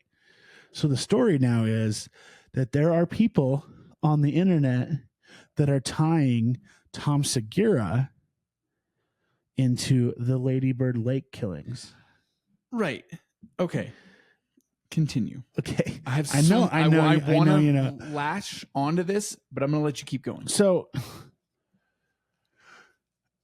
if you go onto TikTok or YouTube, there are these videos linking Tom Segura into Austin, Texas for 2 of the people that were missing during the Lady Bird Lake. They put them close to where Tom Segura was shooting specials. And they also tie one of the people that died in Phoenix, Arizona at the same time that Tom Segura was At there as another well. lake? Yeah. No. And they talk Interesting. about how they think, and they show like how Tom Segura has definitely like been brought up on his podcast about the Lady Bird Lake killings, and he like very much dismisses it. He's like, "Oh yeah, whatever. These people got drunk and fell in." Blah blah. And he like changes the subject quite a bit. Like yeah. Tim Dillon was on his show with Bert Kreischer And brought Two it up. Bears, brought it up, and then Tom Segura is like, no, whatever. These people were drunk. They fell in. Changes the subject. You think this is maybe? No. Whoa. Okay. I'm gonna get into it Keep going. in a sec. So, I there's don't quite also know where all you're this- landing here. also a bunch of like the most recent Your Mom's House Mhm. has Dr. Dr. Drew. Drew on it. Yeah. And he says, because Christina P., Yeah. Tom Segura's wife, is complaining about how all he wants to do, everything he wants to watch is just documentaries Murder. about serial killers. Yeah. Specifically. Yeah. Not just It's a red murders. flag. I've seen it. I've seen the reports. Everyone that says, "Oh, if your significant other loves horror movies and falls asleep, specifically falls asleep watching horror documentaries or serial killer documentaries, it's a red flag." We both do that. Yeah, I know. Continue. Okay. So Dr. Drew, after Christina P. was complaining about it, Mhm. he goes, "I've told you this before. I've warned you. You need to watch out, Christina." And they all laugh. But he doesn't laugh. No. Dr. Drew's very serious. He's not a fuck around kind of No. guy. Which is so funny. Why would they even have him on? So my personal take is the person that makes most of the videos tying him to these killings, at the end of every single one, he fades out with a big G, a Garth Brooks logo. Okay. And that's it. I think this is a Garth Brooks fan that's like, you know what? You want to fuck with my favorite artist? I'm going to fuck with you. Yep. That's my take. All right. I've Here we mentioned go. this take to you, and I can't remember I don't know if you remember me No, mentioning dude. this take to you. So, what if it's not even a fan? What if it is G himself? What if Garth Brooks did this? Okay. You'd think he'd have more than 500 views on the video, though. You'd think. But he's not releasing this as Garth Brooks. He's not releasing this as No. Chris Gaines, even. Yeah. So, I have just seen recent commercials where Garth Brooks is advocating the shit out of Habitat for Humanity. And for anyone that is familiar with like horror television, there is, to me, a pretty significant tie-in to the Trinity killings and Garth Brooks. Garth Brooks is tied into Habitat for Humanity. Why would he not be killing people? If Garth Brooks is this serial killer that they say he is, the bodies have never been found. They say where the bodies, G. Where are the bodies, You know why G? they're not found? Why? It's because they're buried in the Under foundations the goddamn at houses. Habitat for Humanity. Because he's been tied in with them for quite some time, which is the same exact thing that the Trinity killer did in the Dexter series. All I have to say about that is, Where are the bodies, G? no, Let's dig up the houses. no. I was going to say blame it all on my roots. Showed up in boots. Ruined your house that you built. Your black tie affair. Yeah, exactly. Yeah. Well, you know what, G? We're about to ruin your black tie affair. So you think Oh, I think this is him, dude. I think he started to spin it on Tom Segura? they're having a fun game with each other. You think they're both serial I killers? think they're both serial killers. Fucking psychos, dude. He didn't write And the they're dance. taunting each other. Garth Brooks didn't write the dance either, just so you know. He didn't write any of his songs. What? Who wrote it? Some guy in Nashville that played at the That's Blue Bottom fair. Cafe. I'm sure none of those songs have, like, all the country songs are written by other people. Exactly. Anyways, that's like a little personal spinoff that I was like, oh shit. Ooh. As soon as literally the second I saw, because like I know about the theory of like, oh, Garth Brooks is a serial killer, and like Segura is behind that whole thing. Mm-hmm. But as soon as I saw the Habitat for Humanity commercials, was like, he's fucking doing it, dude. Literally, he watched Dexter and he's like, yep, I'm just gonna get rid of all the bodies. I'm gonna kill someone and I'm gonna fucking bury their body Well, this stuff in the like he can go to whatever the fucking Habitat for Humanity house he wants to. They're building a foundation. He's just gonna fucking go there whenever he wants, take a body. They probably let him. He's given that much money to Now him. you're going too far. They're not going to let him just murder someone. No. They'll let him in whenever he wants. Like, Oh, hey, yeah, I for gotta sure. I want to show up and check out the house at 2 a.m. I don't think there's a lot of places where Garth Brooks is going to get said no to either. Hello, anyone that's woke up the next morning and said, "Oh fuck, did I pay my bar tab?" and then realized that you asked to pay your bar tab about 6 times to the bartender. Welcome to another beautiful episode of Drunken Demonic. Is going to be a little bit different from what we normally cover here. A lot of the times when we do these Hell on Earth stories, we focus on true crime, primarily centered around murder. But what we fail to neglect quite often, or what we often neglect, Fail to neglect. yeah, we don't fail to Right. neglect it. We pay a lot of attention to murders. What we do neglect is perhaps the most important true crimes that happen all the time, every day. Insurance fraud. Just also, last week you talked about a squirrel. I guess Yeah, but they the get killed. squirrel was murdered. Yeah, that's a good point. All right. Yeah. Okay, so we're talking about what happens, the murdering of your money. Yep. All right. Here's the headline. Operation Bear Claw reveals suspects allegedly wore bear costume to commit insurance fraud. Four Los Angeles area residents were arrested today after a Department of Insurance investigation in California found the suspects allegedly committed insurance fraud by claiming a bear had caused damage to their vehicles, but it was actually one of the men in a bear costume. Have you heard about that? Yeah, I did see it. Yep. I'm sorry it's late at night, so that's why I'm yawning. Yep. Not because you bored me, because it was a very thrilling story, but it's true. So I did see this. So yeah, They make claw marks, right? oh dude, yeah, there's this. So not only do they have like photo evidence that you, because like with these things you have to submit evidence to get any money from the claims. There was 3 different claims that these men had filed. They had a 2010 Rolls-Royce Ghost, a 2015 Mercedes G63 AMG, and a 2022 Mercedes E350. Okay. I don't know what any of that shit really means. I don't know why there's so many numbers in them. It's just but hey, models of cars, right? Yep. So they had these pictures that they submitted where there were like on the sides of the car, like inside there's some scratch marks, as well as like the leather seats were scratched up, and then some of the roof was scratched as well. Pretty much there was just scratches all around. Scratches hurt. Yep. So they sent in these pictures. They also, from like ring footage from this place that they were staying at, From the movie. Yeah. Yep, they have video evidence that they submitted, and this is where they fucked up. Because have you seen the video? No, all I saw were the pictures. It is. So, okay, I'll finish the story before I really get ripping into how ridiculous this whole Don't thing get is. ahead of yourself. But they claimed 3 separate complaints where they got $150,000 total in compensation was granted to these men. So they were paid? They were paid. And then later they're like, wait, that's you. They have someone that audited this insurance claim, and they review the video, and you look at the video, and I don't know how it ever got approved, because it is 1,000% a dude wearing a bear costume. The guy walks up to the one that I saw, the guy walks up to the car and literally just opens the handle, right?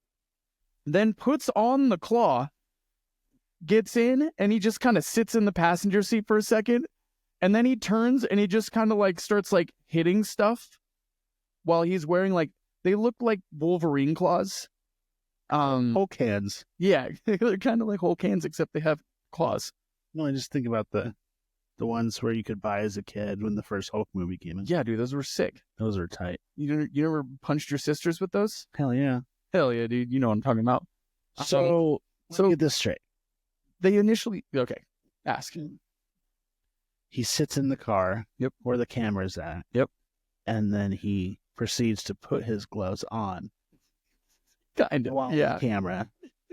Well, Did you you think he's hiding? Oh. Okay. He opens the door, and then you can kind of see him fidget with something behind the open door, because it's like it's a ring camera from the door of the house that they're staying, or wherever these cars are parked out in front of. So not only did this audit reveals that this may be questionable, whether or not this is a real bear or not. I think the reason why they were processed so fast to begin with is because who the fuck would do this? Pretend to be a bear and actually have video evidence of a bear getting in your car. But they did bring in a biologist from the California Department of Fish and Wildlife to review the evidence, and he determined that the movements were not consistent with that of a bear. Yeah, no shit. Because of this, a search warrant was granted, and they raided the home of 2 of the men, and they just found the bear costume with the claws in the closet. Of course.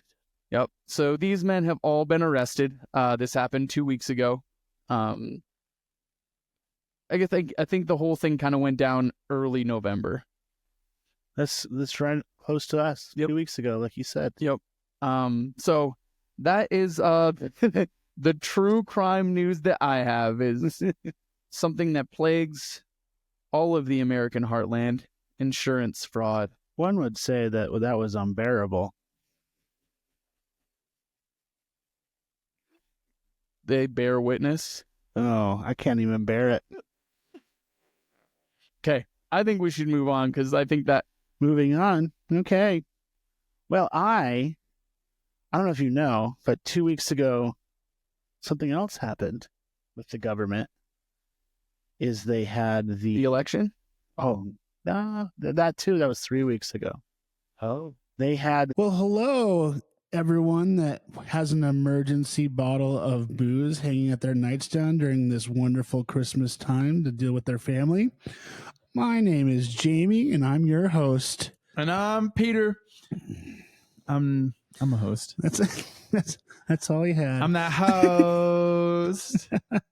Welcome to another grotesquely delicious episode of Drunk and Demonic. Speaking of which, though, this was delicious. It was really good. That's what I said. I was taken back a little bit. I liked it. Has someone been naughty this year? Is that a sexy voice? You better pray you wake up to a lump of coal in your stocking.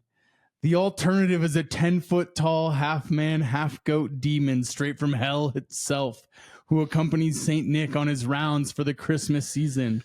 Clad in chains and carrying around a birch rod for whipping, this bad daddy is out to punish the naughty, sometimes sparing the rod and tossing them straight into his sack, where he brings them to hell and he eats the unfortunate souls with fava beans and a nice glass of Chianti. Ladies and gentlemen, on tonight's episode, we dive into the depths of hell and explore the Krampus.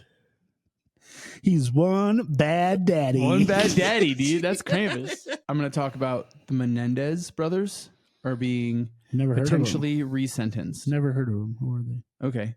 So Eric and Lyle Menendez. I'm just kidding. They're all over the fucking world. Well, There's like 19 different specials about I get it. There's a lot that like it's been all over the place. But for those that don't know, these two brothers 100% killed their own parents and were sentenced to life in jail without parole.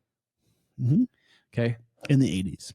Yes. In 89, the murder happened. In 92, they were sentenced. On December 11th, so I'm trying to like figure out how to contextualize this.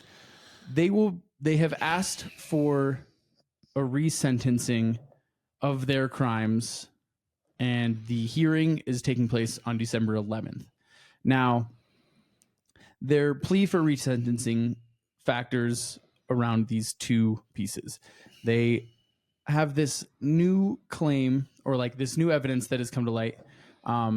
Where this man now, Roy Rossello, who claims to have been assaulted by the father, Jose Menendez, who was 14 at the time, claims that he was assaulted by Jose when his band Menudo was being represented by RCA when Jose was a high-level executive. Menudo, like Ricky Martin's Menudo? Probably, actually. Oh. That would actually makes sense. Yeah. It seems to fit around that same time frame. So this guy, Roy Rossello, was part of that boy band that came out of Mexico at the time. Yeah. Not just a soup. It's a soup? I think Menudo's like a food, right?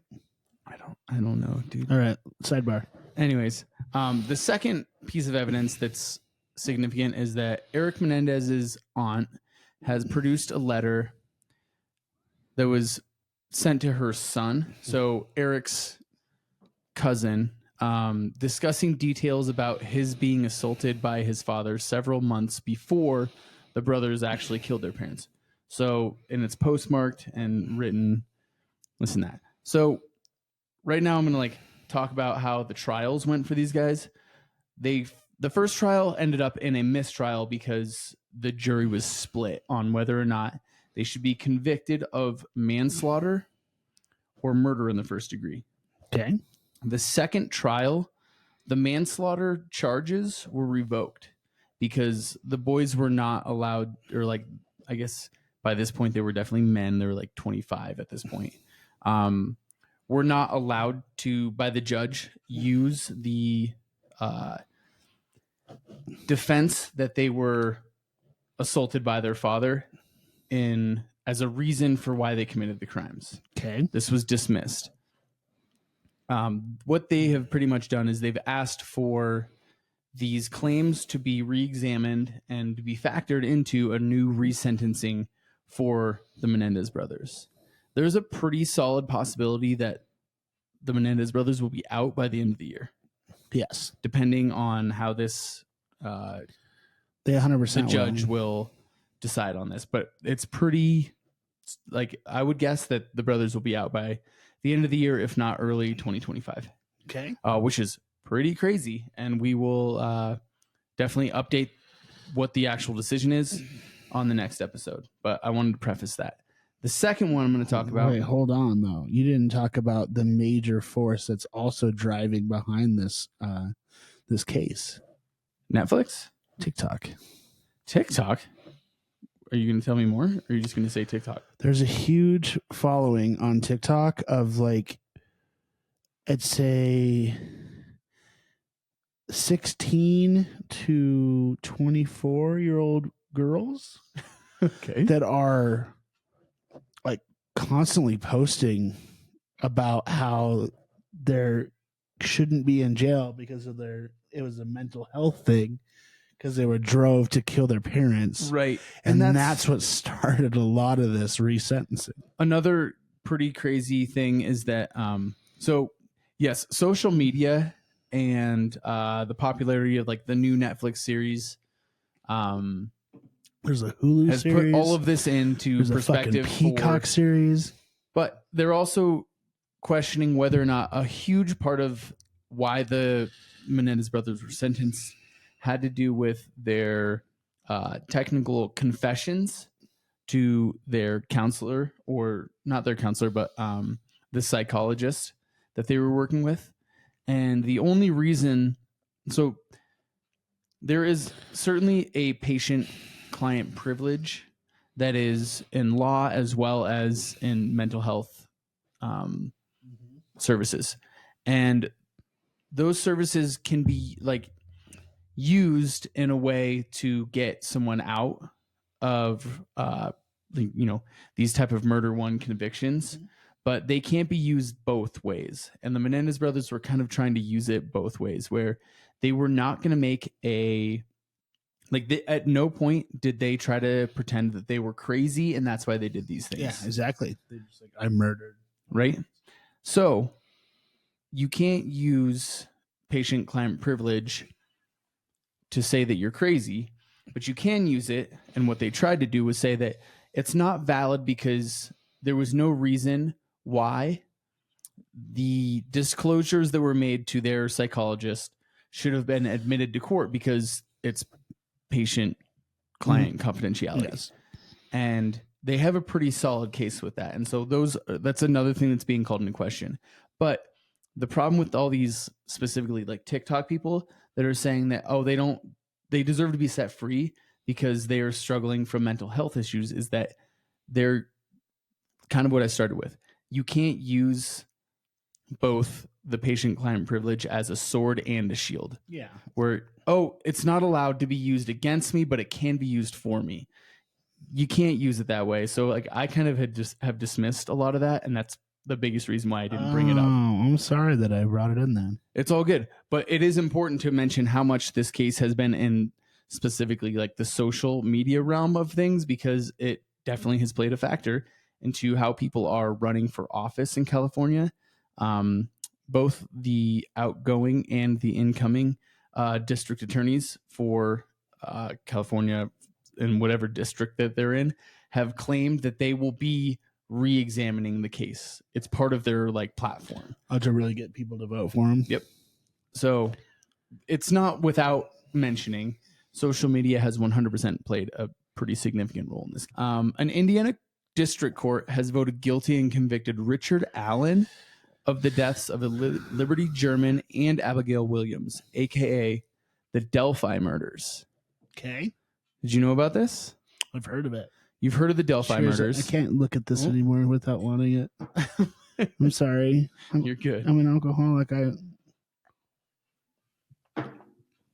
I host a show about drinking. It's really good. About drinking. What's It's that? fucking- That's maybe one of the better whiskeys we've had on this whole show. Yes. So Good for you. to like do a quick thing about the Delphi murders, these two teenage girls are just outside of their town. It's about 5 miles outside of the town of Delphi, Indiana. And they are found just off of this like hiking path where both of the bodies are discovered, but a phone is found with them. Or not even a phone was found with them, but there are Snapchat videos of them taking a video of a guy like walking towards them. Yeah. And then later they're taking another video and it's pointed towards the ground, so you don't see anyone at this point. He just yells at him. He says, right? Down the hill. Yes. Right? I And it watched takes this place at whole- the Monon High Bridge. It's a cell phone video. So people, since this case happened, and it's been about, I think it was like 5 to 10 years. I can't even remember how long it is. Mhm. It's been a pretty solid open mystery type of case up Yes. until the last year and a half. And they've rushed through this whole thing pretty quickly. But they definitely have sentenced and convicted, or not sentenced, but they have convicted this man, Richard Allen, who I think they mentioned that he is admitted and claimed to have killed these girls. Where family-sized memories are made. The Grand Canyon State offers everything. Here you are in Arizona. What the fuck is happening? Family-sized memories are made. The Grand Canyon State offers everything. Oh, hold on. Sorry. Where are you coming from? In Arizona, where family-sized memories are made. The Grand Canyon State offers everything from wildlife parks and Wild West. Sorry. You just deleted your. It's okay. We'll your figure page it. you need. We'll figure it out. Well, you can look it back up. While Yeah. I'm doing this. Yeah. Do it Potatoes. on the next page. Potatoes. So Richard Allen has been convicted of this case, and it's been, like we said, like 5 to 7 years or something like that. 5 to 10. I can't remember exactly what the years are, but it's been a significant mystery in the true crime. Yeah, I remember universe. watching the documentary like years ago. Yep. And so they have finally gotten to it. His sentencing will take place on December 11th as well. So there's a lot of shit going on December 11th. Mark your fucking calendar. This guy, Richard Allen, has claimed responsibility for these murders apparently more than 60 times, which is why he definitely was convicted. Why was he not convicted before? If I they mean, kept, since like- he's been in jail, he has claimed Oh. this either to like informants or people that he's shared space with in the prison, to police, as well as to family members and stuff like that. It was kind of an open and shut case on him. There's some questions on whether or not maybe there was like a little bit of cruel and unusual punishment, as far as he's been in solitary confinement since he was arrested about a year and a half ago. But from what I've read and heard, most of this, like most people that are still on trial for things, are kept in solitary confinement because they don't want them speaking to other people in jail, because the other people in jail are just looking for ways to reduce their own sentences. So they just rat him out. Yeah, exactly. So it's Tale as old as time. yeah, the defense's case that was like, oh, like he was treated unrightfully because he was held in solitary for this long. It's like, oh no, this is like pretty. Well, hello everyone who's ever spent Christmas Eve and Christmas Day at their local dive bar. My name is Jamie Knudsen, and I'm your host. I'm Peter, and I'm also your host. Sorry, I gave you a really shitty segue. Hey, dude, no, you don't need to introduce me or anything like that. I'm just your co-host, dude. You're the double host. Yeah, I'm your co-host. I'm your co-host.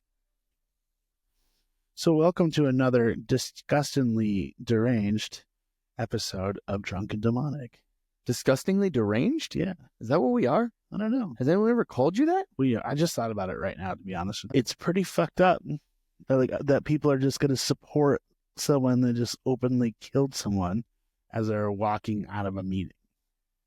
For sure. Your thoughts? I think, well, like, I don't know. I think that we didn't really talk anything about the case at all. This is definitely going to be a huge either movie or Netflix or Hulu or whatever series, there's all kinds of crazy shit that's going on with this whole story where, like, not only is this, I mean, he has no ties to this CEO, Brian. It's Brian Thompson. Yes. He has no official ties to him.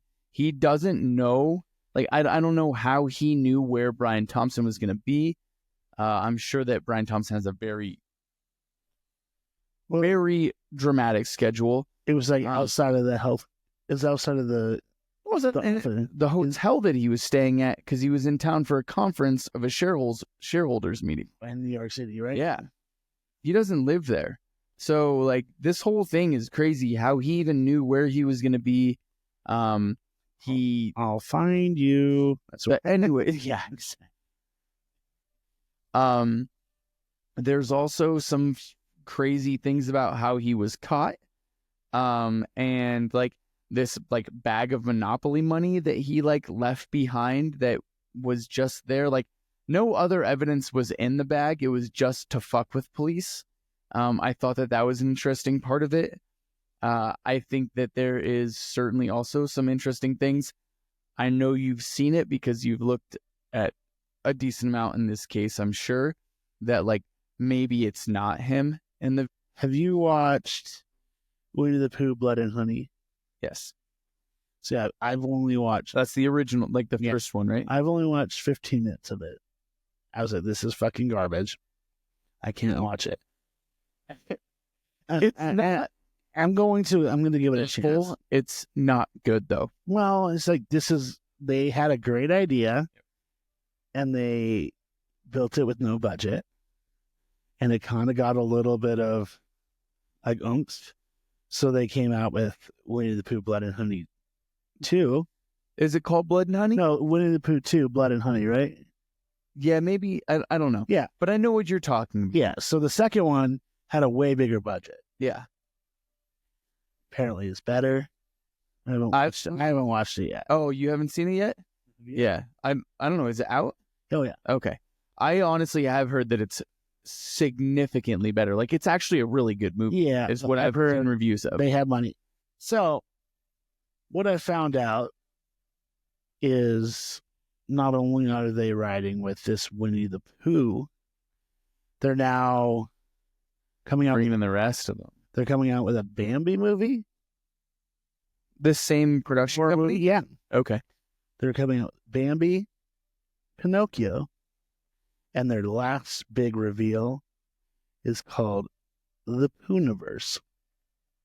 So they're taking the Marvel approach and they're combining all these fairy tales that are now common denominator.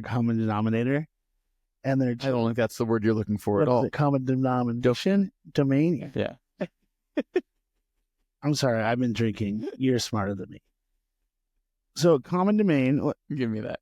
I need to catch up. You want this vodka? Yeah. Yeah, because this one is specifically a little bit more vinegary. Yeah. The straw bitters, but that would make sense.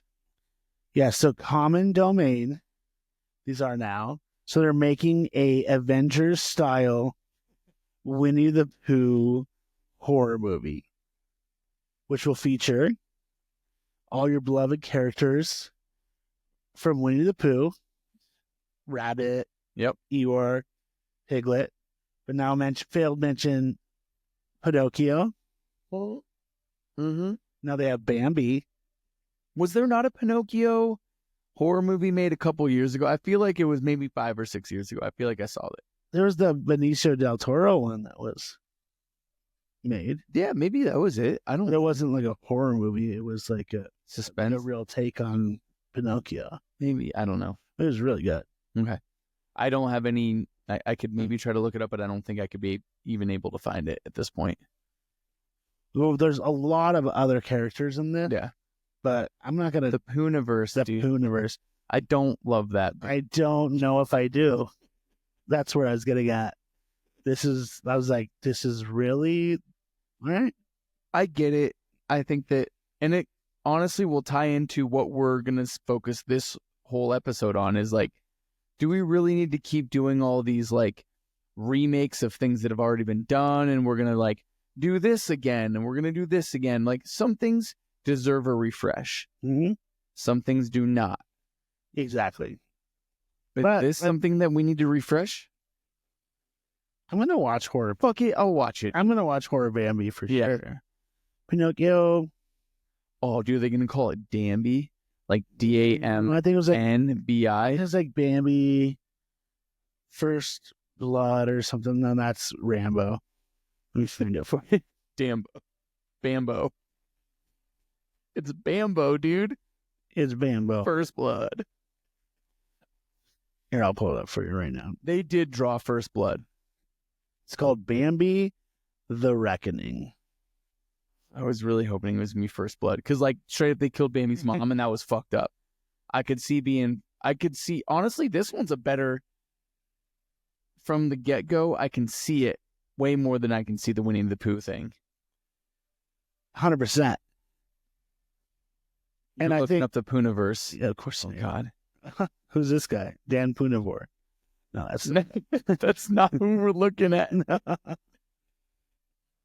I just want to show you this picture real quick because you're gonna give yourself a little chuckle. So this is the Oh, big screen it. Let's see it.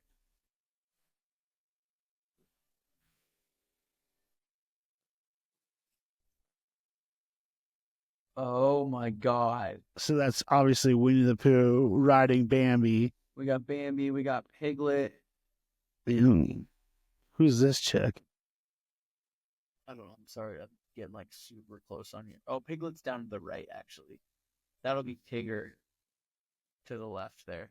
That's Tigger right there, right? No, that's Tigger. Who's this? Maybe like a Snow White. Yeah, maybe. That's what my guess would be. Would like be like Snow White. This is the Mad Hatter, I'm guessing. We got Alice in Wonderland. That's Rabbit. Yeah. Who's this? Um, The antagonist? Because he's in a different color? no, I'm not sure. I'm assuming that are they Oh, they're fighting calling. someone? Let's see. Like honestly, you scroll down. There's the Twisted Childhood universe, and I actually like that better. Oh, here we go. Yeah, we got Pinocchio. We've got Winnie the Pooh, Bambi, Alice in Wonderland, Peter Pan. Oh, okay. Yeah. See, is Captain Hook maybe one of those people? Maybe.